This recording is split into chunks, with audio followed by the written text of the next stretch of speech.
Corona ਕੀ ਨਾ ਉਹਦੇ ਫਿਰ ਬਾਅਦ ਚੋਂ ਰੈਲੀਆਂ ਇਹਨਾਂ ਨੇ ਕੀਤੀਆਂ। ਪੰਜਾਬ 'ਚ ਵੀ ਸਿਆਸੀ ਰੈਲੀਆਂ ਹੁੰਦੀਆਂ, ਬੰਗਾਲ 'ਚ ਵੀ ਸਿਆਸੀ ਰੈਲੀਆਂ ਹੋਈਆਂ। ਲੋਕਾਂ ਦਾ ਵਿਸ਼ਵਾਸ ਹੁੰਦਾ ਜਿਹੜੇ ਧਰਨੇ 'ਚ ਵਿਚਾਰੇ ਕੋਈ ਗਰੀਬ ਲੋਕ ਉੱਠੇ ਹੈ ਨਾ। ਸਰਕਾਰ ਜ਼ਰੂਰ ਇਹੋ ਜਿਹੇ ਕੰਮ ਕਰਦੀ ਆ, ਹਰ ਇੱਕ ਹਫ਼ਤੇ ਕੋਈ ਨਾ ਕੋਈ ਨਵਾਂ ਕੰਮ ਸ਼ੁਰੂ ਕਰ ਦਿੰਦੀ ਹੈ, ਇਹਦੇ 'ਚੋਂ ਹੀ ਕਰਾਉਣ ਦੀ ਕੋਸ਼ਿਸ਼ ਕਰਦੇ ਆ, ਪਰ ਨਹੀਂ ਇਹ ਕਿਸਾਨ ਡਰਨ ਵਾਲੇ ਤੋਂ ਰੱਬ ਦੀ ਕਰਾਮਾਤ ਆ ਕਿ ਸਾਡੇ ਧਰਨੇ ਵਿੱਚ ਕਰੋਨਾ ਨਹੀਂ ਵੇਖਿਆ। ਇਸ ਲਈ ਅਸੀਂ ਉਹ ਚੀਜ਼ ਤੋਂ ਆਈਸੋਲੇਟਡ ਜਿਹੜੀ ਰਿਐਲਿਟੀ ਆ ਸਾਰੀ ਬਾਕੀ ਜਿਹੜਾ ਤੁਸੀਂ ਟੀਵੀ ਦੇਖਦੇ ਆ ਦਿੱਲੀ ਦੀ, ਸਾਡੀ reality different on ground reality ਹੈ। ਸੋ ਰਿਐਲਿਟੀ ਹੈ ਦਿੱਲੀ ਹਰਿਆਣੇ ਦੇ ਵਿੱਚ ਕੇਸਿਸ ਆਏ ਆ। ਸਰਕਾਰਾਂ ਦਾ ਪਤਾ ਕਿਉਂ ਇੰਨੀ ਜ਼ਿਆਦਾ ਗੰਦੀ ਪੋਲਿਟਿਕਸ ਖੇਡਦੇ ਆ ਕਿ ਇਹਦੇ ਚੀਜ਼ ਦੇ ਵਿੱਚ ਵੀ ਪੋਲਿਟਿਕਸ ਵਾਰਤੀ ਹੈ।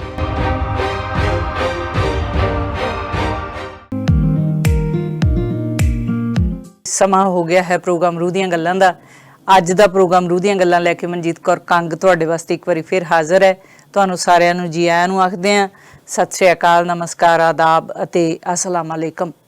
ਅੱਜ ਆਪਣੇ ਜਿਹੜੇ ਮਹਿਮਾਨ ਨੇ ਡਾਕਟਰ ਸਬਾ ਮਾਨ ਸਿੰਘ ਪੱਖੋਕੇ, ਕਾਰਡੀਓਲੋਜਿਸਟ ਹਨ ਤੇ ਆਪਣੇ ਦਿਲ ਦੇ ਮਾਹਰ ਡਾਕਟਰ ਨੇ, ਪਰ ਦਿਲ ਦੇ ਵਿੱਚ ਲੱਖਾਂ ਹੀ ਕਿਸਮ ਦੀਆਂ ਭਾਵਨਾਵਾਂ ਲੈ ਕੇ ਦਿੱਲੀ ਦੀਆਂ ਬਰੂਹਾਂ ਤੇ ਸਾਡੇ ਜਿਹੜੇ ਲੱਖਾਂ ਹੀ ਕਿਸਾਨ ਭੈਣ ਭਰਾ ਉੱਥੇ ਬੈਠੇ ਨੇ ਉਹਨਾਂ ਦੇ ਨਾਲ ਆਪਣੀ ਜ਼ਿੰਮੇਵਾਰੀ ਦਾ ਅਹਿਸਾਸ ਕਰਦੇ ਹੋਏ ਉੱਥੇ ਬੈਠੇ ਨੇ।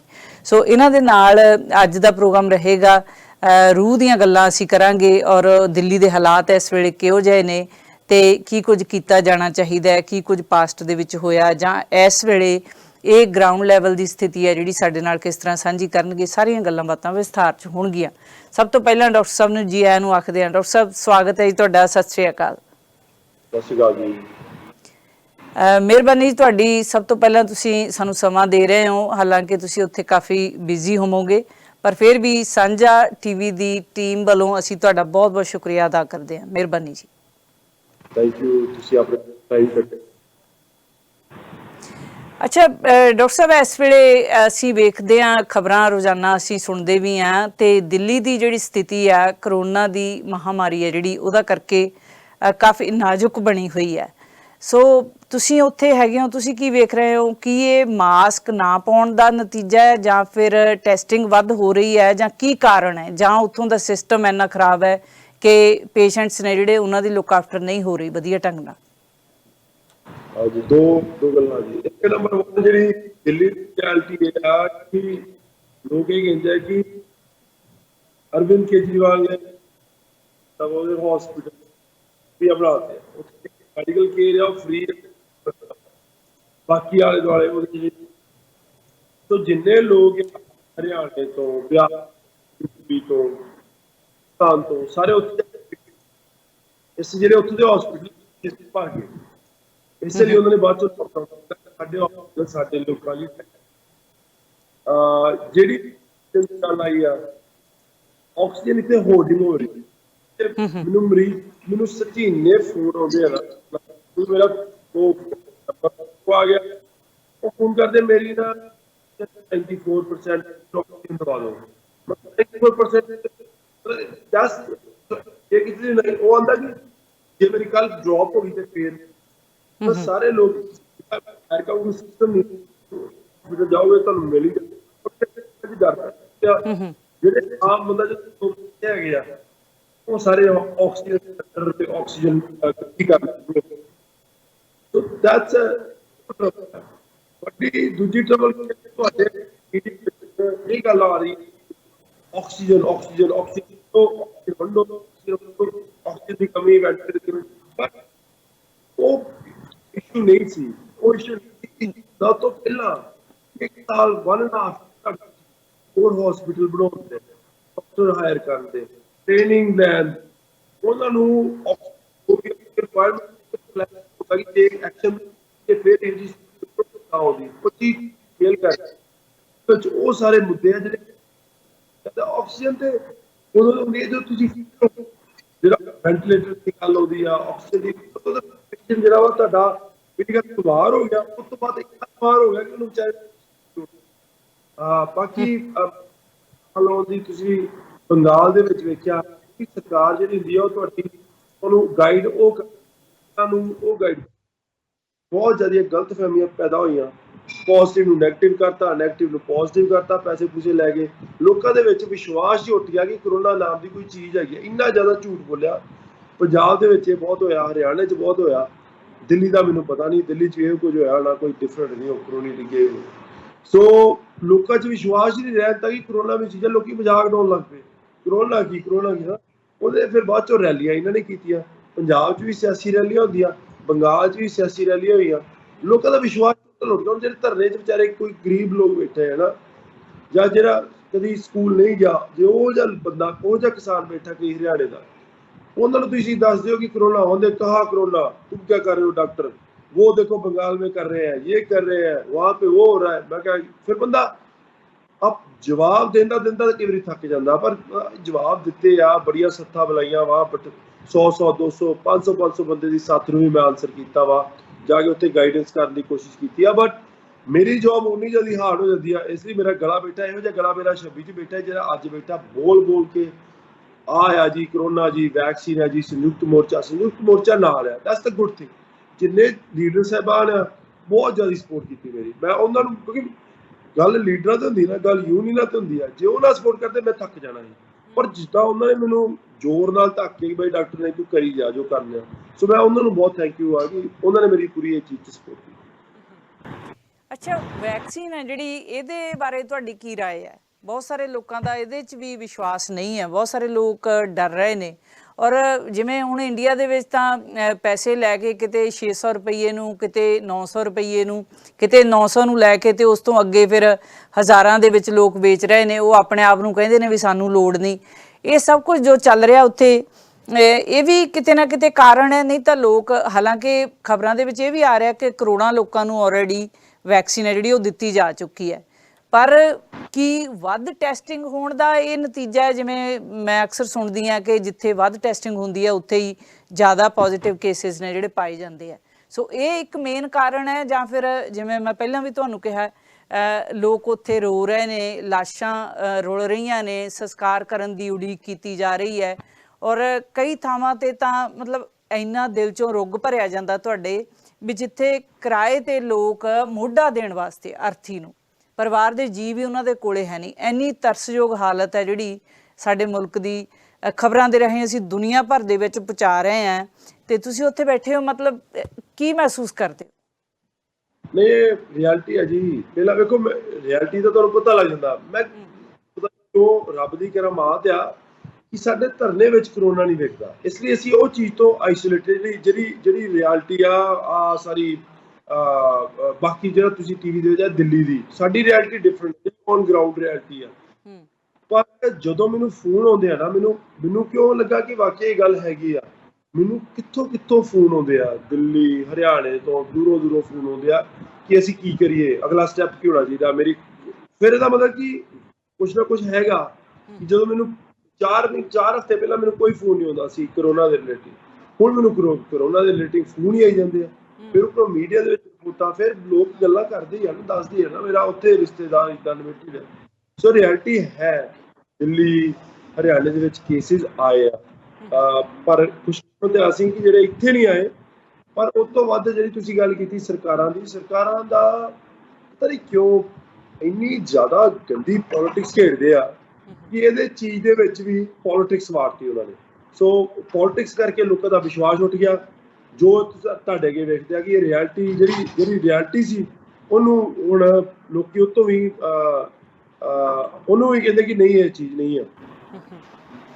ਕਿਤੇ ਨਾ ਕਿਤੇ ਇਨਡਾਇਰੈਕਟਲੀ ਇਹਨੂੰ ਸੰਘਰਸ਼ ਨਾਲ ਤਾਂ ਨਹੀਂ ਜੋੜਿਆ ਜਾ ਰਿਹਾ ਵੀ ਹੁਣ ਲੋਕ ਬੈਠੇ ਨੇ, ਚਲੋ ਕੁਝ ਲੋਕ ਤਾਂ ਵੈਸੇ ਵੀ ਗਏ ਨੇ। ਹੁਣ ਇਹਨਾਂ ਦਿਨਾਂ ਦੇ ਵਿੱਚ ਆਪਾਂ ਨੂੰ ਪਤਾ ਵੀ ਕਣਕ ਦੀ ਫਸਲ ਹੈ ਜਿਹੜੀ ਉਹ ਵੀ ਸਾਂਭਣੀ ਹੈ ਕਿਸਾਨਾਂ ਨੇ, ਤੇ ਬਾਕੀਆਂ ਨੂੰ ਕਿਸੇ ਨਾ ਕਿਸੇ ਤਰ੍ਹਾਂ ਇਸ ਤਰ੍ਹਾਂ ਡਰਾ ਕੇ, ਜਾਂ ਕਿਉਂਕਿ ਲੋਕ ਧਮਕੀਆਂ ਤੋਂ ਤਾਂ ਨਹੀਂ ਡਰੇ, ਪਰ ਹੁਣ ਇਸ ਤਰ੍ਹਾਂ ਕਰੋਨੇ ਤੋਂ ਡਰਾ ਕੇ ਜਾਂ ਇਹਦਾ ਸਹਾਰਾ ਲੈ ਕੇ ਕਿਤੇ ਨਾ ਕਿਤੇ ਤੁਹਾਨੂੰ ਇਹ ਤਾਂ ਨਹੀਂ ਲੱਗਦਾ? ਨਹੀਂ ਵੇਖੋ, ਸਰਕਾਰ ਡਰਾਵੇ ਜਾਂ ਨਾ ਡਰਾਵੇ, ਅਸੀਂ ਡਰਨ ਵਾਲੇ ਨਹੀਂ, ਠੀਕ ਹੈ ਨਾ। ਅਸੀਂ ਇੱਕ ਰਿयलिटी ਆ, ਰਿयलिटी ਇਹ ਆ ਕਿ ਕਰੋਨਾ ਨੇ ਸਾਨੂੰ ਮਾਰ ਸਕਦੀ ਹੈ, ਸ਼ਾਇਦ 2% ਚਾਂਸ ਹੈ, ਹਨਾ।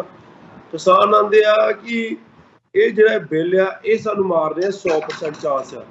ਸੋ ਅਸੀਂ ਵਾਪਸ ਨਹੀਂ ਜਾ ਸਕਦੇ, ਅਸੀਂ ਪਿੱਛੇ ਨਹੀਂ ਮੁੜ ਸਕਦੇ, ਠੀਕ ਹੈ ਨਾ। ਸੋ ਆਹ ਚੀਜ਼ ਜਿਹੜੀ ਆ ਇਹ ਸਾਨੂੰ ਡਰਾ ਨਹੀਂ ਸਕਦੀ। ਅਸੀਂ ਰਿਐਲਿਟੀ ਮੰਨਦੇ ਆ ਕਰੋਨਾ ਅਸੀਂ ਉਹ ਸਾਰੇ ਸਟੈਪ ਲਵਾਂਗੇ ਜਿਹੜੇ ਇੱਥੇ ਲੋਕ ਲੈ ਰਹੇ ਆ, ਜਿਹੜੀ WHO ਕਹਿ ਰਹੀ ਆ, ਠੀਕ ਹੈ ਨਾ। ਇੱਥੇ ਝੋਪੜ ਪੱਟੀਆਂ 'ਚ ਲੋਕ ਰਹਿੰਦੇ ਆ, ਤੁਸੀਂ ਸਮਝ ਲਓ ਕਿ ਇੱਕ ਹੋਰ ਝੋਪੜ ਪੱਟੀ ਤੁਸੀਂ ਪਾਤੀ ਸਰਕਾਰ, ਥੈਂਕ ਯੂ ਟੂ ਦਾ ਸਰਕਾਰ, ਇੱਕ ਹੋਰ ਝੋਪੜ ਪੱਟੀ ਇੱਥੇ ਦਿੱਲੀ 'ਚ ਪੈ ਗਈ ਆ। ਸੋ ਡਰ ਕੇ ਤੁਸੀਂ ਜਿੰਨਾ ਮਰਜ਼ੀ ਡਰਾਈ ਜਾਓ, ਡਰਨ ਵਾਲੇ ਹੈ ਹੀ ਨਹੀਂ ਲੋਕ। ਇਹਨਾਂ ਦਾ ਇਤਿਹਾਸ ਪੜ੍ਹ ਲਓ, ਇਹ ਕਿੱਥੋਂ ਆਏ ਆ। ਸੋ ਇਹ ਤੇ ਮੈਂ ਵੀ ਕਿਹਾ, ਕਿਸਾਨਾਂ ਨੇ ਵੀ ਕਿਹਾ ਕਿ ਇਹ ਡਰਨ ਵਾਲੇ ਤੇ ਹੈ ਨਹੀਂ। ਦੂਜੀ ਗੱਲ, ਦੂਜੇ ਬੰਨੇ ਜਦੋਂ ਐਸੀ ਚੀਜ਼ ਹੋਵੇ ਜਿਹਨੇ ਤੁਹਾਨੂੰ 100% ਗੁਲਾਮ ਤੇ ਮਾਰਨਾ, ਉਦੋਂ ਤੇ ਫਿਰ ਰਹਿ ਨਹੀਂ ਜਾਂਦਾ ਕਿ 2% ਵਾਲੀ ਚੀਜ਼ ਤੋਂ ਅਸੀਂ ਡਰ ਜਾਈਏ, ਹਨਾ। ਉਹ ਤੇ ਗੱਲ ਹੈ ਨਹੀਂ। ਸੋ ਡਰ ਸਰਕਾਰ ਜ਼ਰੂਰ ਇਹੋ ਜਿਹੇ ਕੰਮ ਕਰਦੀ ਆ, ਹਰ ਇੱਕ ਹਫ਼ਤੇ ਕੋਈ ਨਾ ਕੋਈ ਨਵਾਂ ਕੰਮ ਸ਼ੁਰੂ ਕਰ ਦਿੰਦੀ ਹੈ, ਜਿਸ 'ਚੋਂ ਡਰਾਉਣ ਦੀ ਕੋਸ਼ਿਸ਼ ਕਰਦੇ ਆ, ਪਰ ਨਹੀਂ, ਇਹ ਕਿਸਾਨ ਡਰਨ ਵਾਲੇ ਨਹੀਂ ਜੀ। ਅੱਛਾ, ਤੁਹਾਡਾ ਪਰਿਵਾਰਕ ਪਿਛੋਕੜ ਹੈ ਜਿਹੜਾ ਡਾਕਟਰ ਸਾਹਿਬ, ਉਹ ਕਿਸਾਨੀ ਨਾਲ ਸੀਗਾ ਮਤਲਬ ਸੰਬੰਧਿਤ, ਜਾਂ ਕਿਹੜੀ ਗੱਲ ਹੈ ਜਿਹੜੀ ਐਡੀ ਖਾਸ ਤੁਹਾਨੂੰ ਖਿੱਚ ਕੇ ਉੱਥੇ ਲੈ ਕੇ ਗਈ ਹੈ? ਅਸੀਂ ਨਾ ਪਤਾ ਨਹੀਂ, ਥੈਂਕਸ ਟੂ ਗੋਡ, ਅਸੀਂ ਬਿਜ਼ਨਸ ਵੀ ਕੀਤਾ ਤੇ ਨਾਲ ਕਿਸਾਨੀ ਵੀ ਕੀਤੀ ਤੇ ਨਾਲ ਪੜ੍ਹਾਈ ਵੀ ਕੀਤੀ। ਮੈਂ ਹੁਣ ਜੇ ਮੈਂ ਪਿੱਛੇ ਲੈ ਜਾ, ਮੇਰੇ ਗ੍ਰੇਟ ਗ੍ਰੈਂਡਫਾਦਰ ਬਾਹਰ ਦੇ ਮੁਲਕਾਂ 'ਚ ਜਾ ਕੇ ਉਹਨਾਂ ਨੇ ਕਮਾਈਆਂ ਕੀਤੀਆਂ ਤੇ ਬੜੀ ਜ਼ਮੀਨ ਖੜੀ ਕੀਤੀ ਉਹਨਾਂ ਨੇ। ਮੇਰੇ ਪੜਦਾਦਾ ਜੀ, ਹਨਾ। ਫਿਰ ਮੇਰੇ ਦਾਦਾ ਜੀ ਮਤਲਬ ਵੱਡੇ ਸਰਦਾਰ ਸੀ, ਉਹਨਾਂ ਨੇ ਸਰਦਾਰੀ ਕੀਤੀ ਸਾਰੀ ਉਮਰ। ਪਰ ਉਹਨਾਂ ਨੂੰ ਇੱਕ ਦੇਸ਼ ਸੀ ਆਪਣੇ, ਉਹਨਾਂ ਦੇ ਫਾਦਰ ਵੱਲੋਂ, ਕਿਉਂਕਿ ਉਹ ਇਕੱਲੇ ਪੁੱਤ, ਉਹਨਾਂ ਦੇ ਉਦੇਸ਼ ਸੀ ਕਿ ਆਪਣੇ ਪੁੱਤਰਾਂ ਨੂੰ, ਆਪਣੀ ਕੁੜੀਆਂ ਨੂੰ ਪੜ੍ਹਾਉਣਾ ਬਹੁਤ ਜ਼ਰੂਰੀ ਆ, ਭਾਵੇਂ ਤੂੰ ਜ਼ਮੀਨ ਸਾਰੀ ਵੇਚ ਦੀ। ਪਰ ਮੇਰੇ ਪੜਦਾਦਾ ਜੀ ਨੇ ਮੇਰੇ ਦਾਦਾ ਜੀ ਨੂੰ ਕਹਿ ਦਿੱਤਾ ਕਿ ਤੂੰ ਪੜ੍ਹਾਉਣਾ ਪੁੱਤਰਾਂ ਨੂੰ। ਫਿਰ ਮੇਰੇ ਫਾਦਰ ਵਕੀਲ ਬਣ ਗਏ। ਏਦਾਂ ਹੀ ਇਹਨਾਂ ਦਾ, ਇਹ 5 ਭਰਾ ਸੀ, ਕੋਈ ਡਾਕਟਰ ਬਣ ਗਿਆ, ਕੋਈ ਵਕੀਲ ਬਣ ਗਿਆ। ਪੜ੍ਹਾਈ ਲਿਖਾਈ ਸਾਰਿਆਂ ਨੇ ਕੀਤੀ, ਪਰ ਵਾਹੀ ਵੀ ਨਾਲ ਰੱਖੀ। ਸਾਰੇ ਖੇਤੀਬਾੜੀ 'ਚ ਵੀ ਰੱਖਦੇ ਆ। ਜਿੱਦਾਂ ਮੇਰੇ ਫਾਦਰ ਦੇ ਛੋਟੇ ਬ੍ਰਦਰ ਆ ਪੱਖੋਂ ਕੇ, ਉਹ ਵਾਹੀ ਸਾਰੀ ਸੰਭਾਲਦੇ ਆ। ਸੋ ਵਾਹੀ ਵੱਲ ਵੀ ਧਿਆਨ ਪੂਰਾ ਰੱਖਿਆ। ਸੋ ਸਾਡਾ ਜਿੱਦਾਂ ਪਿੰਡ 'ਚ ਵੀ ਘਰ ਸੀ ਪੱਖੋਂ ਕੇ ਵੀ, ਸਾਡਾ ਅੰਮ੍ਰਿਤਸਰ ਵੀ GT ਰੋਡ ਤੇ ਘਰ ਆ, ਖਾਲਸਾ ਕਾਲਜ ਦੇ ਸਾਹਮਣੇ। ਸੋ ਅਸੀਂ ਸ਼ਹਿਰੂ ਲਾਈਫ ਵੀ ਜੀ ਆ, ਪਿੰਡੂ ਲਾਈਫ ਵੀ ਜੀ ਆ, ਪਰ ਪਿਆਰ ਅਸੀਂ, ਕਿਉਂਕਿ ਪਤਾ ਨਹੀਂ ਕਿਉਂ ਇੱਕ ਸਾਰੇ ਜੁਆਇੰਟ ਫੈਮਿਲੀ ਕਰਕੇ ਸਾਡਾ ਇਹ ਕਿ ਅਸੀਂ ਆਪਣਾ ਨੂੰ ਪੇਂਡੂ ਕਹਿਣਾ, ਮਤਲਬ ਪੇਂਡੂ ਕਹਿ ਕੇ ਮਾਣ ਰੱਖਣਾ ਤੇ ਪਿੰਡ ਜਾਣਾ ਅਸੀਂ ਪਸੰਦ ਕਰਦੇ ਸਾਂ। ਇਸ ਲਈ ਉੱਥੇ ਸਾਡੇ ਬਾਬਾ ਜੀ ਹੋਰਾਂ ਦੇ ਪੈਰ ਲੱਗੇ ਉਹ ਜ਼ਮੀਨ ਤੇ, ਉਹ ਜ਼ਮੀਨ ਦੇ ਨਾਲ ਆਟੋਮੈਟਿਕਲੀ ਪਿਆਰ ਪੈ ਗਿਆ। ਤੇ ਮੈਂ ਤੇ ਕਦੀ ਜ਼ਿੰਦਗੀ 'ਚ ਖੇਤੀ ਨਹੀਂ ਕੀਤੀ। ਮੈਨੂੰ ਤੇ ਕਈ ਵਾਰੀ ਸ਼ਰਮ ਆਉਂਦੀ ਹੁੰਦੀ ਆ ਮੈਨੂੰ, ਕਣਕ ਝੋਨੇ ਦਾ ਫਰਕ ਨਹੀਂ ਪਤਾ ਲੱਗਦਾ ਕਿ ਕਣਕ ਲੱਗੀ ਹੈ ਕਿ ਝੋਨਾ ਲੱਗਾ। ਤੇ ਮੈਂ ਤੇ ਖੇਤੀ ਤੋਂ ਬਹੁਤ ਦੂਰ ਆ, ਤੇ ਪਰ ਮੈਂ ਪਿਆਰ ਕਰਦਾ, ਮੈਂ ਖੇਤੀ ਕਰਨ ਵਾਲੇ ਲੋਕਾਂ ਨੂੰ ਪਿਆਰ ਕਰਦਾ। ਮੈਂ ਆਪਣੇ ਖੇਤਾਂ 'ਚ ਬਾਬੇ ਨਾਨਕ ਦੀ ਖੇਤੀ ਵੇਖਦਾ ਕਿ ਹਾਂ, ਇਹੋ ਜਿਹੜੀ ਗੱਲ ਹੈ ਕਿ ਬਾਬੇ ਨਾਨਕ ਨੇ ਜਿੱਦਾਂ ਖੇਤੀ ਕੀਤੀ ਸੀ, ਵਾਪਸ ਆ ਗਏ, ਉੱਦਾਂ ਹੀ ਸਾਡੇ ਵੀ ਬਜ਼ੁਰਗ ਉੱਦਾਂ ਹੀ ਖੇਤੀ ਕਰਦੇ ਆ, ਬੜੀ ਇਮਾਨਦਾਰੀ ਦੀ ਕਮਾਈ ਕਰਦੇ ਆ। ਸੋ ਮੈਨੂੰ ਪਿਆਰ ਆ, ਜਿਹੜੇ ਖੇਤੀ ਕਰਦੇ ਉਹਨਾਂ ਦਾ ਪਿਆਰ ਆ। ਉਹਦੇ ਨਾਲ ਤੁਸੀਂ ਡਾਕਟਰ ਬਣ ਕੇ ਵੀ ਉੱਥੇ ਬੈਠੇ ਹੋ, ਪਰ ਪਰਨਾ ਵੀ ਬੰਨ੍ਹ ਕੇ ਰੱਖਦੇ ਹੋ। ਕਿਸਾਨ ਦੀ ਜਾਂ ਜਿਹੜੀ ਖੇਤੀ ਕਰਨ ਵਾਲੇ ਇੱਕ ਇਨਸਾਨ ਦੀ ਜਿਹੜੀ ਝਲਕ ਹੈ, ਉਹ ਵੀ ਤੁਹਾਡੇ ਚਿਹਰੇ ਮੋਹਰੇ ਤੋਂ ਪੈਂਦੀ ਹੈ, ਔਰ ਤੁਹਾਡੀ ਗੱਲਬਾਤ ਦੇ ਵਿੱਚੋਂ ਵੀ ਮਤਲਬ ਠੇਠ ਪੰਜਾਬੀ ਵੀ ਹੈ। ਉਹ ਸਾਰੀਆਂ ਗੱਲਾਂ ਨੇ। ਸੋ ਇਸ ਕਰਕੇ ਤੁਹਾਨੂੰ ਤਸੱਲੀ ਵੀ ਹੈ ਉੱਥੇ ਜਾ ਕੇ। ਪਰ ਮੈਂ ਇਹ ਵੀ ਪੁੱਛਣਾ ਚਾਹੁੰਦੀ ਹਾਂ ਵੀ ਆਪਣੀ ਪ੍ਰੈਕਟਿਸ ਨੂੰ ਤੁਸੀਂ ਵਿੱਚੇ ਰੋਕ ਕੇ, ਕਿਉਂਕਿ ਇਹਨਾਂ ਮੁਲਕਾਂ ਦੇ ਵਿੱਚ ਜਦੋਂ ਅਸੀਂ ਆ ਜਾਂਦੇ ਹਾਂ ਤੇ ਰੂਟੀਨ ਇੱਕ ਤੁਹਾਡੀ ਬਣ ਜਾਂਦੀ ਹੈ, ਕੰਮ ਤੁਸੀਂ ਕੋਈ ਵੀ ਕਰਦੇ ਹੋਵੋ, ਉਸ ਤੋਂ ਬਾਅਦ ਫਿਰ ਘਰ ਹੈ, ਪਰਿਵਾਰ ਹੈ, ਬਾਕੀ ਸਭ ਕੁਛ ਹੈ। ਤੁਸੀਂ ਉੱਥੇ ਵੀ ਇੰਨਾ ਪੈਸਾ ਧੇਲਾ ਖਰਚ ਕੇ ਕੈਲੀਫੋਰਨੀਆ ਬਣਾ ਕੇ ਬੈਠੇ ਹੋ, ਤੇ ਇਹ ਸਭ ਕੁਛ ਕਿਵੇਂ ਮੈਨੇਜ ਕਰ ਰਹੇ ਹੋ ਤੁਸੀਂ?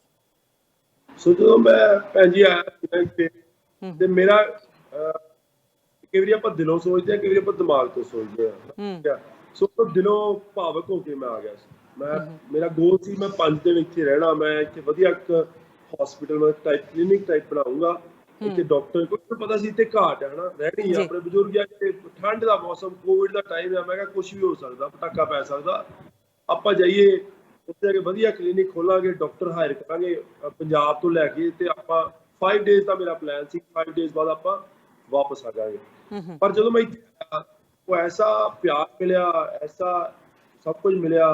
ਡਾਕਟਰ ਮੇਰੇ ਕੋਲ ਹਾਇਰ ਨਹੀਂ ਹੋਏ, ਕੋਈ ਰੈਡੀ ਨਹੀਂ ਸੀ ਇੱਥੇ ਆਉਣ ਲਈ, ਕਲੀਨਿਕ ਨਹੀਂ ਸੈਟਅਪ ਹੋ ਗਈ ਕਿ ਮੈਂ ਕਿਹਾ, ਫਿਰ ਮਨ 5 ਦਿਨ ਤੋਂ ਬਣ ਗਏ 20 ਦਿਨ, 20 ਦਿਨ ਤੋਂ ਬਾਅਦ ਫਿਰ 20 ਦਿਨ ਕੀ ਪਹਿਲੇ ਚੌਥੇ ਪੰਜਵੇਂ ਦਿਨ ਹੀ ਮੈਨੂੰ ਪਤਾ ਲੱਗ ਗਿਆ ਕਿ ਇੱਥੋਂ ਮੇਰੇ ਲਈ ਜਾਣਾ ਮਤਲਬ ਕਿ ਆਪਣੇ ਆਪ ਨਹੀਂ ਜੀਣਾ, ਮਤਲਬ ਕਿ ਬਾਅਦ ਚੋਂ ਮੇਰੀ ਲਾਈਫ, ਕਿਉਂਕਿ ਇੱਕ ਲਾਈਫ ਦਾ ਧਰਨਾ ਹੈ ਨਾ, ਇਹ ਧਰਨਾ ਸਾਰੀ ਉਮਰ ਨਹੀਂ ਰਹਿਣਾ। 60 ਸਾਲ 70 ਸਾਲ ਜਿੰਨੀ ਦੇਰ ਵੀ ਮੇਰੀ ਜ਼ਿੰਦਗੀ ਹੈ, 20 ਸਾਲ ਕੀ ਪਤਾ ਇੰਨੀ ਦੇਰ ਨਹੀਂ ਚੱਲਣਾ ਜਿੰਨੀ ਦੇਰ, ਪਰ ਮੈਂ ਜ਼ਿੰਦਗੀ ਜੀਣੀ ਆ। ਤੇ ਜੇ ਮੈਂ ਆਪਣਾ ਮੂੰਹ ਵੇਖਣਾ ਬਾਅਦ ਮੈਨੂੰ ਇੱਥੇ ਰਹਿਣਾ ਪੈਣਾ। ਮੈਂ ਜਵਾਬ ਨਹੀਂ ਦੇ ਪਾਉਣਾ ਕਿ ਮੈਂ ਤੂੰ ਆਪਣੇ ਨੂੰ ਕਿੱਦਾਂ ਪੰਜਾਬੀ ਕਹੇਗਾ, ਤੂੰ ਸਿੱਖ ਕਹੇਗਾ, ਜੋ ਵੀ ਤੂੰ ਕਹਿੰਦਾ ਪਰਿਵਾਰ ਦੇ ਵਿੱਚ ਜਿਹੜਾ ਤੂੰ ਕਿਉਂਕਿ ਪਰਿਵਾਰ ਤੋਂ ਆ, ਤੂੰ ਕਿੱਦਾਂ ਆਪਾਂ ਨੂੰ ਪੱਖੋਂ ਪਰਿਵਾਰ ਦਾ ਹਿੱਸਾ ਮੰਨੇਗਾ ਜੇ ਤੂੰ ਉੱਥੋਂ ਤੁਰ ਗਿਆ।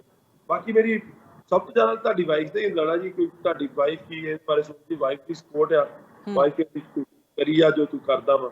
ਫਾਦਰ ਸਾਹਿਬ ਦੀ ਵੀ ਸਪੋਰਟ ਹੈ। ਮੈਂ ਅੱਗੇ ਵੀ ਕਿਹਾ, ਮੇਰੀ ਮੌਮ ਨੇ ਇੱਕ ਵਾਰੀ ਕੁਐਸਚਨ ਕੀਤਾ ਸੀ ਕਿ ਨਾ ਜਾ, ਮੈਂ ਜਾਣਦਾ ਸੀ ਪਰ ਮੇਰੀ ਭੈਣ ਨੇ ਕਹਿਤਾ ਜੇ ਤੁਸੀਂ ਕਹਿਣਾ ਹੀ ਸੀ ਇਹਨੂੰ ਨਾ ਜਾ, ਇਹਨੂੰ ਆਪਣੇ ਦਾਦਿਆਂ ਪੜਦਾਦਿਆਂ ਬਾਰੇ ਕਿਉਂ ਸਿਖਾਇਆ, ਭਗਤ ਸਿੰਘ ਬਾਰੇ ਕਿਉਂ ਸਿਖਾਇਆ, ਗੁਰੂ ਨਾਨਕ ਦੀ ਘਰੇ ਕਿਉਂ ਗੱਲ ਕਰਦੇ ਹੋ, ਕਿਉਂਕਿ ਸਾਰੀ ਉਹੀ ਜਿਹੜੇ ਆ ਬਾਬਾ ਸੋਹਣ ਸਿੰਘ ਭਗੜੇ ਦੀ ਮੈਂ ਫੋਟੋ ਲਾਈ ਪਿੱਛੇ, ਇਹਦੀ ਗੱਲ ਆਪਾਂ ਕਿਉਂ ਕਰਦੇ ਆ, ਕਿਉਂਕਿ ਇਹ ਬੰਦਿਆਂ ਨੇ ਉਹੀ ਲੜਾਈਆਂ ਲੜੀਆਂ ਜਿਹੜੀਆਂ ਅਸੀਂ ਲੜ ਰਹੇ ਹਾਂ। ਫਿਰ ਜੇ ਅਸੀਂ ਲੜਨੇ ਤੇ ਫਿਰ ਉਹਨਾਂ ਬਾਰੇ ਅਸੀਂ ਗੱਲਬਾਤ ਕਿਉਂ ਕਰਦੇ ਆ, ਟੀਵੀਆਂ ਤੋਂ ਹਟਾ ਦੋ ਉਹ ਸਭ ਕੁਝ, ਗੁਰਦੁਆਰੇ ਜਾਣਾ ਕਰ ਦੋ, ਠੀਕ ਹੈ ਨਾ, ਕਿਉਂਕਿ ਬਾਣੀ ਸਾਨੂੰ ਇਹ ਸਿਖਾਉਂਦੀ ਆ ਲੜਾਈ ਕਰਨਾ, ਜਿੱਥੇ ਸਾਨੂੰ ਲੱਗਦਾ ਕੋਈ ਗਲਤ ਆ ਉੱਥੇ ਲੜੋ, ਆਪਣੇ ਲੋਕਾਂ ਨਾਲ ਖਲੋ, ਜਿਹੜਾ ਸੋ ਕੁਝ ਕਰਨਾ ਮੇਰੇ ਲਈ। ਬਾਕੀ ਤੁਸੀਂ ਕਿਹਾ ਜੌਬ ਆ, ਉਹ ਮੈਂ ਕਦੀ ਸੋਚਿਆ ਨਹੀਂ। ਮੈਂ ਕਿਹਾ ਕਿ ਹੁਣ ਮੈਂ ਜਦੋਂ ਵਾਪਸ ਜਾਊਂਗਾ ਮੈਂ ਉਹ ਚੀਜ਼ ਬਾਰੇ ਉਦੋਂ ਸੋਚੂਗਾ, ਕਿਉਂਕਿ ਜੋ ਨੁਕਸਾਨ ਹੋਣਾ ਉਹ ਹੋਣਾ ਹੀ ਹੋਣਾ, ਪਰ ਜਿਹੜਾ ਇੱਥੇ ਮੈਂ ਫਾਇਦਾ ਕਰਨਾ ਉਹ ਨੁਕਸਾਨ ਉਸ ਤੋਂ ਬਹੁਤ ਘੱਟ ਆ। ਜਿਹੜਾ ਮੋਨਿਟਰੀ ਨੁਕਸਾਨ ਹੁੰਦਾ ਨਾ, ਉਹ ਬੰਦਾ ਮੇਕਅਪ ਆਪਣੇ, ਜਿੱਥੇ ਕੋਈ ਛੋਟੇ ਹੁੰਦੇ 11 ਸਾਲ ਦੀ ਉਮਰ ਤੋਂ ਮੈਂ ਕੰਮ ਕਰਦਾ, ਜਿੱਥੇ ਲੋਕ 12 ਘੰਟੇ ਕੰਮ ਕਰਦੇ ਡਾਕਟਰੀ, ਮੈਂ 16 ਘੰਟੇ ਕਰ ਲੂੰ, 18 ਘੰਟੇ ਕਰ ਲੂੰ। ਪੈਸੇ ਵੱਲੋਂ ਨਹੀਂ ਮੈਨੂੰ ਕੋਈ ਘਾਟ ਰਹਿਣੀ, ਇਹ ਮੈਨੂੰ ਉਹ ਆ ਕੀ ਕਹਿੰਦੇ ਆ, ਮੈਨੂੰ ਵਿਸ਼ਵਾਸ ਹੈ ਡਾਕਟਰ ਹੈ ਜੀ, ਮੈਨੂੰ ਕਿਤੇ ਪੈਸੇ ਵੱਲੋਂ ਘਾਟ ਰਹਿਣੀ। ਅੱਛਾ, ਇਸ ਵੇਲੇ ਸੰਘਰਸ਼ ਹੈ ਜਿਹੜਾ ਉਹ ਜਿਵੇਂ ਹੁਣ ਦਿੱਲੀ ਦੇ ਵਿੱਚ ਤਾਂ ਕਰੋਨਾ ਦਾ 12 ਪਹਿਰਾ ਔਰ ਖਬਰਾਂ ਵੀ ਉਹੀ ਆ ਰਹੀਆਂ ਨੇ, ਉਹੀ ਸਭ ਕੁਝ ਦਿਖਾਇਆ ਜਾ ਰਿਹਾ, ਸਿਵੇ ਤੇ ਸਿਵਾ ਬਲ ਰਿਹਾ, ਲੋਕ ਰੋ ਰਹੇ ਨੇ। ਸੰਘਰਸ਼ ਹੈ ਜਿਹੜਾ ਉਹਦੀ ਗੱਲਬਾਤ ਕਿਤੇ ਇੱਕ ਪਾਸੇ ਜਿਹਾ ਪਈ ਲੱਗਦੀ ਹੈ, ਪਰ ਤੁਸੀਂ ਉੱਥੇ ਹੈਗੇ ਹੋ, ਸਾਨੂੰ ਦੱਸੋ ਕਿ ਅਸਲ ਜਿਹੜੀ ਸਥਿਤੀ ਹੈ ਉਹ ਕੀ ਹੈ? ਨਹੀਂ, ਬੜੀ ਪੋਜ਼ਿਟਿਵ ਸਥਿਤੀ ਹੈ ਜੀ, ਬਹੁਤ ਜ਼ਿਆਦਾ ਪੋਜ਼ਿਟਿਵ ਸਥਿਤੀ ਆ। ਮਤਲਬ ਕਿ ਏਦਾਂ ਲੱਗਦਾ ਕਿ ਤੁਸੀਂ ਮਤਲਬ ਕਿ ਅਸੀਂ ਜਿੱਤ ਦੇ ਬਹੁਤ ਕੋਲ ਆ। ਸੋ ਸਾਨੂੰ ਤੇ ਬਹੁਤ ਪੋਜ਼ਿਟਿਵ ਲੱਗ ਰਹੀ ਆ। ਜੋ ਇਸ ਵੇਲੇ ਯੂਨੀਅਨ ਲੀਡਰਸ ਤੋਂ ਸਵਾਲ ਸਭ ਨੂੰ ਮਿਲਦਾ, ਜਦੋਂ ਮੇਰੀ ਵੀ ਕਦੀ ਵੀ ਮੀਟਿੰਗ ਹੁੰਦੀ ਮੈਂ ਇਹੋ ਪੁੱਛਦਾ ਕਿ ਅੱਗੇ ਆਪਣਾ ਕੀ ਚੱਲ ਰਿਹਾ ਹੈ ਨਾ, ਉਹ ਆਪਣੀ ਗਾਈਡੈਂਸ ਦਿੰਦੇ ਰਹਿੰਦੇ ਆ ਟਾਈਮ ਟੂ ਟਾਈਮ, ਤੇ ਉਹਨਾਂ ਵੱਲੋਂ ਇਹੋ ਹੀ ਆ ਕਿ ਬਾਈ ਹੁਣ ਤੇ ਆਪਣਾ ਮਤਲਬ ਕਿ ਬਹੁਤ ਵਧੀਆ ਸਿਖਰ ਤੇ ਆਪਣਾ ਕੰਮ ਹੈ, ਕਿਉਂਕਿ 20 ਦਿਨਾਂ ਨੂੰ 10 ਦਿਨਾਂ ਨੂੰ 15 ਦਿਨਾਂ ਨੂੰ ਸਾਡੇ ਬੜੇ ਕਿਸਾਨ ਵੀਰ ਮੋੜ ਆਉਣੇ ਆ, ਤੇ ਸਾਨੂੰ ਇਹ ਵੀ ਲੱਗਦਾ ਕਿ ਅਗਲੇ ਕੁਝ ਆਉਣ ਵਾਲੇ ਮਹੀਨਿਆਂ 'ਚ ਸਾਡਾ ਬਹੁਤ ਜਿਹੜਾ ਅੰਦੋਲਨ ਹੈ ਤਕੜਾ ਹੋ ਰਿਹਾ, ਕਿਉਂਕਿ ਪੰਜਾਬ ਦੇ ਵਿੱਚ ਜਿਹੜਾ ਪ੍ਰਚਾਰ ਕਰਨਾ ਸੀ ਮਹਾਂ ਪੰਚਾਇਤਾਂ ਦੇ ਥਰੂ, ਉਹ ਬਹੁਤ ਵਧੀਆ ਹੋਇਆ, ਬੜੇ ਵੱਡੇ ਲੈਵਲ ਤੇ ਹੋਇਆ। ਸੋ ਆਉਣ ਵਾਲੇ ਮਹੀਨਿਆਂ 'ਚ ਤੁਸੀਂ ਵੇਖੋਗੇ ਕਿ ਇੱਥੇ ਸਥਿਤੀ ਬੜੀ ਸਟਰੋਂਗ ਬਣਦੀ ਹੈ। ਉਹ ਤੁਸੀਂ ਕਿਹਾ ਕਿ ਮਹੀਨਿਆਂ ਦੀ ਗੱਲ ਕਰੀ ਜਾਂਦਾ, ਨਾਲੇ ਕਿੰਨਾ ਸਟਰੋਂਗ ਹੈ, ਨਾਲੇ ਅਸੀਂ ਇਸ ਚੀਜ਼ ਲਈ ਰੈਡੀ ਹੋ ਕੇ ਚੱਲਦੇ ਆ ਕਿ ਸਾਡਾ ਜਿਹੜਾ ਮੋਰਚਾ ਉਹ 3 ਸਾਲ ਹੋਰ ਚੱਲਣਾ। ਸਾਡੇ ਜਿਹੜੇ ਪਲਾਨ ਆ, ਜਿੱਦਾਂ ਅਸੀਂ ਆਪਣਾ ਸਾਰਾ ਕੰਮ ਕਰਦੇ ਆ, ਉਹ ਹਰ ਇੱਕ ਜਿਹੜੀ ਜਿੱਦਾਂ ਅਸੀਂ ਆਪਣਾ 1 ਵੀ ਰੁਪਇਆ ਮੈਂ ਵਰਤਦਾ, ਮੈਂ ਇੱਦਾਂ ਵਰਤਦਾ ਕਿ ਆਹ ਚੀਜ਼ ਮੈਂ ਬਣਾਵਾਂ ਜਿਹੜੀ ਚੀਜ਼ 3 ਸਾਲ ਚੱਲਣੀ ਹੈ। ਸਾਡਾ 3 ਸਾਲ ਦਾ ਪਲਾਨ ਹੈ, ਪਰ ਮਨ ਆ ਜ਼ੋਰ ਆ ਕਿ ਇਹਨੂੰ ਛੇਤੀ ਛੇਤੀ ਖਤਮ ਕਰੋ। ਕਰੋਨਾ ਜਿਹੜਾ ਇੱਥੇ ਚੱਲ ਰਿਹਾ, ਬਜ਼ੁਰਗ ਇੱਥੇ ਨਹੀਂ ਡਿਜ਼ਰਵ ਕਰਦੇ ਕਿ ਉਹ ਇਹ ਚੀਜ਼ ਦੇ ਸਫਰ ਕਰਨ, ਕਿਉਂਕਿ ਕੱਲ ਵਾਕਿਆ ਜੇ ਕੋਈ ਚੀਜ਼ ਹੁੰਦੀ ਆ ਉਹਦੀ ਜ਼ਿੰਮੇਵਾਰ ਸਰਕਾਰ ਆ। ਸੋ ਸਾਡਾ ਵਾ ਕਿ ਛੇਤੀ ਤੋਂ ਛੇਤੀ ਇਹ 3 ਬਿੱਲ ਵਾਪਸ ਕਰੇ ਸਰਕਾਰ, ਕਿ ਇਹ ਜਿਹੜੇ ਬਜ਼ੁਰਗ ਆ ਵਾਪਸ ਜਾ ਸਕਣ, ਪਰ ਫਿਰ ਵੀ ਅਸੀਂ ਰੈਡੀ ਹੋ ਰਹੇ ਹਾਂ 3 ਸਾਲ ਲਈ। ਸੋ ਮੇਰੇ ਲਈ ਇਹ ਬਹੁਤ ਪੋਜ਼ਿਟਿਵ ਆ। ਬਾਕੀ ਦੁਨੀਆ ਭਰ ਦੀਆਂ ਸਰਕਾਰਾਂ ਛੱਡੋ, ਸੌਰੀ, ਲੋਕ ਜਿਹੜੇ ਉਹ ਸਾਡੇ ਨਾਲ ਆ। ਤੁਹਾਡੇ ਕੈਨੇਡਾ ਦੇ ਵਿੱਚ ਰੈਲੀਆਂ ਨਿਕਲਦੀਆਂ, ਅਮਰੀਕਾ 'ਚ ਰੈਲੀਆਂ ਨਿਕਲਦੀਆਂ, UK 'ਚ ਰੈਲੀਆਂ ਨਿਕਲਦੀਆਂ, ਉਦੋਂ ਸਾਨੂੰ ਬਹੁਤ ਖੁਸ਼ੀ ਹੁੰਦੀ ਹੈ ਕਿ ਜਿਹੜੀ ਸਾਡੇ ਲੋਕ ਆ, ਦੂਰ ਬੈਠੇ ਲੋਕ ਆ, ਸਾਡੇ ਨਾਲ ਉਹ ਤੁਹਾਡੇ ਨਾਲ ਨੇ। ਮੇਰਾ ਖਿਆਲ ਹੈ ਵੀ ਉਹਨਾਂ ਨੂੰ ਵੀ ਦੂਰ ਬੈਠਿਆਂ ਨੂੰ ਮਤਲਬ ਐਂ ਹੀ ਮਹਿਸੂਸ ਹੁੰਦਾ ਵੀ ਅਸੀਂ ਇਸ ਸੰਘਰਸ਼ ਦਾ ਹਿੱਸਾ ਹੈਗੇ ਹਾਂ। ਔਰ ਪੰਜਾਬੀਆਂ ਬਾਰੇ ਤਾਂ ਮੈਂ ਅਕਸਰ ਕਹਿੰਦੀ ਹੁੰਦੀ ਹਾਂ ਇੱਕ ਗੱਲ, ਵੀ ਇਹ ਸਾਰੀ ਉਮਰ ਭਾਵੇਂ ਬਾਹਰਲੇ ਮੁਲਕਾਂ 'ਚ ਬਿਤਾ ਦੇਣ, ਪਰ ਇਹ ਆਪਣੀਆਂ ਜੜ੍ਹਾਂ ਨਾਲੋਂ ਕਦੇ ਨਹੀਂ ਟੁੱਟ ਸਕਦੇ। ਇਹਨਾਂ ਨੂੰ ਸੁਪਨੇ ਵੀ ਉੱਥੇ ਦੇ ਹੀ ਆਉਣੇ ਆ, ਖਿਆਲ ਵੀ ਉੱਥੋਂ ਦੇ ਹੀ ਆਉਣੇ ਆ, ਤੇ ਦਿਲ ਦੇ ਕਿਸੇ ਨਾ ਕਿਸੇ ਕੋਨੇ 'ਚ ਉੱਥੋਂ ਬਾਬਤ ਜਿਹੜੀ ਜਗ੍ਹਾ ਹੈ ਨਾ ਬਣੀ ਹੋਈ, ਉਹ ਕੋਈ ਕੱਢ ਨਹੀਂ ਸਕਦਾ, ਉਹ ਉਸੇ ਤਰ੍ਹਾਂ ਹੀ ਰਹਿਣੀ ਹੈ ਆਖਰੀ ਸਾਹਾਂ ਤੱਕ। ਅੱਛਾ, ਇੱਕ ਗੱਲ ਮੈਨੂੰ ਹੋਰ ਦੱਸੋ ਕਿ ਤੁਹਾਡੀ ਜਿਹੜੀ ਉੱਥੇ ਰੂਟੀਨ ਹੈ ਸਵੇਰ ਤੋਂ ਲਾ ਕੇ ਸ਼ਾਮ ਤੱਕ, ਉਹ ਕਿਸ ਤਰ੍ਹਾਂ ਦੀ ਹੈ? ਤੁਸੀਂ ਗੱਲ ਕੀਤੀ, ਪਹਿਲਾਂ ਮੈਂ ਪਹਿਲੀ ਗੱਲ ਤੇ ਕਰਦਾ। ਤੁਸੀਂ ਬੜੀ ਸੋਹਣੀ ਗੱਲ ਕੀਤੀ ਹੈ ਕਿ ਪੰਜਾਬੀ ਜਿਹੜੇ ਉਹ ਬੈਠੇ ਉਹ ਵਾਪਸ, ਕਿਉਂਕਿ ਸਾਰੀਆਂ ਕੌਮਾਂ 'ਚ ਏਦਾਂ ਨਹੀਂ ਆ। ਹੁਣ ਉਹਦੇ ਪਿੱਛੇ ਕਿਆ ਕੁਝ ਫੋਟੋਆਂ ਜਿਹੜੀਆਂ ਮੇਰੀ ਕੰਨ ਤੇ ਲੱਗੀਆਂ, ਨੰਬਰ 1 ਬਾਬਾ ਸੋਹਣ ਸਿੰਘ ਭਗੜਾ, ਨੰਬਰ 2 ਕਰਤਾਰ ਸਿੰਘ ਸਰਾਭਾ, ਗਦਰੀ ਬਾਬੇ ਆ। ਜਿਹੜੀ ਗਦਰ ਪਾਰਟੀ ਆ, ਸਾਡਾ ਇਤਿਹਾਸ ਆ, ਇਤਿਹਾਸ ਤੁਸੀਂ ਭੁਲਾ ਨਹੀਂ ਸਕਦੇ। ਉਹ ਇਤਿਹਾਸ ਹੁੰਦਾ ਵਾ ਕਿ ਤੁਸੀਂ ਭਾਵੇਂ ਅਮਰੀਕਾ ਵੀ ਚਲ ਜਾਓ ਤਾਂ ਵੀ ਤੁਸੀਂ ਵਾਪਸ ਜਾ ਸਕਦੇ ਹੋ। ਸੋ ਅਸੀਂ ਇਤਿਹਾਸ ਤੋਂ ਸਭ ਕੁਝ ਸਿੱਖਦੇ ਆ। ਆਂਦੇ ਹਿਸਟਰੀ repeats itself, ਸੋ ਹਿਸਟਰੀ ਰਿਪੀਟ ਕਰਦੀ ਹੈ। ਇਸ ਲਈ ਇਹ ਸੰਘਰਸ਼ ਜਿੱਤਣਾ ਬਹੁਤ ਜ਼ਰੂਰੀ ਆ, ਕਿਉਂਕਿ ਇਹ ਚੀਜ਼ ਤੁਹਾਨੂੰ ਲੋਕਾਂ ਨੇ ਬਾਰ-ਬਾਰ ਸੁਣਾਉਣੀ ਆ ਕਿ ਜਦੋਂ ਦਿੱਲੀ ਦਾ ਮੋਰਚਾ ਲੱਗਾ ਉਦੋਂ ਏਦਾਂ ਕੀਤਾ, ਜਦੋਂ ਤੁਸੀਂ ਦਿੱਲੀ ਦਾ ਮੋਰਚਾ ਲੱਗਾ ਉਦੋਂ ਸਿੱਖ ਪਿੱਛੇ ਹਟ ਗਏ, ਉਦੋਂ ਪੰਜਾਬੀ ਪਿੱਛੇ ਹਟ ਗਈ, ਉਦੋਂ ਪੱਗਾਂ ਵਾਲਿਆਂ ਨੇ ਆਹ ਕਰਤਾ, ਉਦੋਂ ਇਹਨਾਂ ਨੇ ਆਪਣੇ ਵਿੱਚ ਹੀ ਸਾਜ਼ਿਸ਼ਾਂ ਰਚ ਕੇ, ਜਿੱਦਾਂ ਸਾਡੇ ਮਿਸਲਾਂ ਦਾ ਟਾਈਮ ਹੀ, ਕਿ ਇਹਨਾਂ ਨੇ ਜਾਂ ਤੇ ਲੜੇ ਸੀ ਜਾਂ ਇਹਨਾਂ ਨੇ ਇੱਕ ਰਾਜ ਪੈਦਾ ਕਰਤਾ ਜਿਹੜਾ ਸੋਹਣਾ ਰਾਜ ਆ, ਤੇ ਹਿੰਦੂ ਮੁਸਲਿਮ ਸਿੱਖ ਈਸਾਈ ਸਾਰੇ ਵਧੀਆ ਤਰ੍ਹਾਂ ਰਹਿੰਦੇ ਆ। So that's that. ਸੌਰੀ, ਮੈਂ ਤੁਹਾਡਾ ਦੂਜਾ ਕੁਐਸਚਨ ਭੁੱਲ ਗਿਆ। ਉਹ ਮੇਰੀ ਰੂਟੀਨ, ਸੌਰੀ ਜੀ, ਰੂਟੀਨ ਦਾ ਤੁਸੀਂ ਰੂਟੀਨ ਦਾ ਪੁੱਛਿਆ। ਸੋ ਰੂਟੀਨ ਮੈਂ ਜਿੰਨੀ ਮਰਜ਼ੀ ਰੂਟੀਨ ਬਣਾਉਣ ਦੀ ਕੋਸ਼ਿਸ਼ ਕਰਾਂ, ਇੱਥੇ ਕੋਈ ਰੂਟੀਨ ਨਹੀਂ ਆ। ਹੁਣ ਤੁਸੀਂ ਮੇਰੀ ਕਰ ਰਹੇ ਹੋ ਬਾਹਰ ਬੂਆ ਖੜਕਾਉਂਦੇ ਆ ਕੋਈ, ਮਤਲਬ ਕਿ ਸਾਡੇ ਮੈਂ ਇੱਥੇ ਕਿਉਂਕਿ ਮੈਡੀਕਲ ਕਲੀਨਿਕ ਆ, ਉੱਪਰ ਸਾਡਾ ਆਫਿਸ ਆ, ਨਾਲ ਮੁੰਡੇ ਜਿਹੜੇ ਵਾਲੰਟੀਅਰ ਰਹਿੰਦੇ ਆ ਉਹਨਾਂ ਦੇ ਸਾਹਮਣੇ ਮੈਂ ਤੇ ਹੋਰ ਮੁੰਡੇ ਵਾਲੰਟੀਅਰ ਰਹਿੰਦੇ ਆ। ਸੋ ਸਾਰਿਆਂ ਨੂੰ ਪਤਾ ਇੱਥੇ ਟਿਕਰੀ ਬੋਰਡ ਤੇ ਡਾਕਟਰ ਕਿੱਥੇ ਰਹਿੰਦਾ, ਉਹਨਾਂ ਦੇ ਵਿੱਚ ਹੀ ਰਹਿੰਦੇ ਆ। ਅੱਧੀ ਰਾਤ ਨੂੰ ਭਾਵੇਂ ਆ ਕੇ ਬੂਹੇ ਖੜਕਾ ਜਾਂਦੇ ਆ, ਜਾਂ ਜਿੱਦਾਂ ਹਨੇਰੀਆਂ ਆਈਆਂ 2-4-5 ਦਿਨ ਹੋ ਗਿਆ, ਉਦੋਂ ਸਾਰਿਆਂ ਦੇ ਫੋਨ ਇੱਥੇ ਘਰ ਦੇ ਪਿਆਰ, ਅੱਧੀ ਰਾਤ ਨੂੰ ਮੁੰਡਿਆਂ ਨੇ ਜਾ ਕੇ ਘਰ ਖੜੇ ਕੀਤੇ। ਉਹ ਮਤਲਬ ਕਿ ਰੂਟੀਨ ਵਰਗੀ ਕੋਈ ਚੀਜ਼ ਨਹੀਂ ਹੈਗੀ। ਇਹ ਆ ਕਿ ਪਹਿਲਾਂ ਮੀਡੀਆ ਬਹੁਤ ਜ਼ਿਆਦਾ ਸੀ, ਉਦੋਂ ਮੀਡੀਆ ਜਦੋਂ ਸ਼ੁਰੂ ਸੰਘਰਸ਼ ਹੋਇਆ ਉਦੋਂ ਮੀਡੀਆ ਬਹੁਤ ਟਾਈਮ ਖਿੱਚਦਾ ਸੀ, ਉਹਨਾਂ ਨੂੰ ਇੰਟਰਵਿਊ ਦੇਣੇ। ਹੁਣ ਇਹ ਆ ਮੀਡੀਆ ਸਾਰਾ ਇੱਧਰ ਉੱਧਰ ਹੋ ਗਿਆ। ਹੁਣ ਉਹ ਟਾਈਮ ਮੇਰਾ ਨਹੀਂ ਜਾਂਦਾ, ਮੈਂ ਆਪਣਾ ਮਤਲਬ ਮੇਰਾ ਕੰਮ ਦਾ ਵਾ ਉਹ ਆ ਸਵੇਰੇ, ਜੇ ਮੈਨੂੰ ਰਾਤ ਨੂੰ ਕੋਈ ਪੇਸ਼ੈਂਟ ਨਾ ਆਇਆ ਹੋਇਆ, ਮਤਲਬ ਮੈਂ ਐਟਲੀਸਟ 5 ਘੰਟੇ ਰਾਤ ਨੂੰ ਸੌਂ ਗਿਆ, ਫਿਰ ਮੇਰਾ ਹੁੰਦਾ ਕਿ ਮੈਂ 7:30 ਤੱਕ ਆਪਣਾ ਦਿਨ ਸ਼ੁਰੂ ਕਰਨਾ। ਬਾਕੀ ਡਾਕਟਰ ਸਾਹਿਬ ਆਪਣੇ ਕੋਲੇ ਕਾਲਰ ਨੇ, ਆਪਾਂ ਉਹਨਾਂ ਦੀ ਵੀ ਗੱਲ ਨਾਲ ਸੁਣਦੇ ਰਹੀਏ।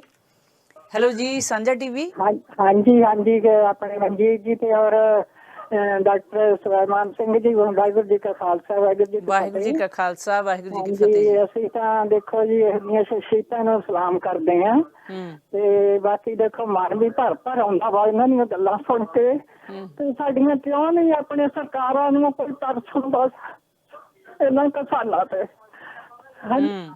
ਹਾਂਜੀ ਮੈਂ ਖੈਰ ਤੁਸੀਂ ਮਨ ਨਾ ਖਰਾਬ ਕਰੋ, ਬੜੇ ਜੁਝਾਰੂ ਲੋਕ ਨੇ ਸਾਡੀ ਕੌਮ ਦੇ ਵਿੱਚ, ਔਰ ਉਹ ਇਸੇ ਮੇਰਾ ਖਿਆਲ ਆ ਵੀ ਸ਼ਕਤੀ ਦੇ ਤਹਿਤ ਉੱਥੇ ਬੈਠੇ ਆ।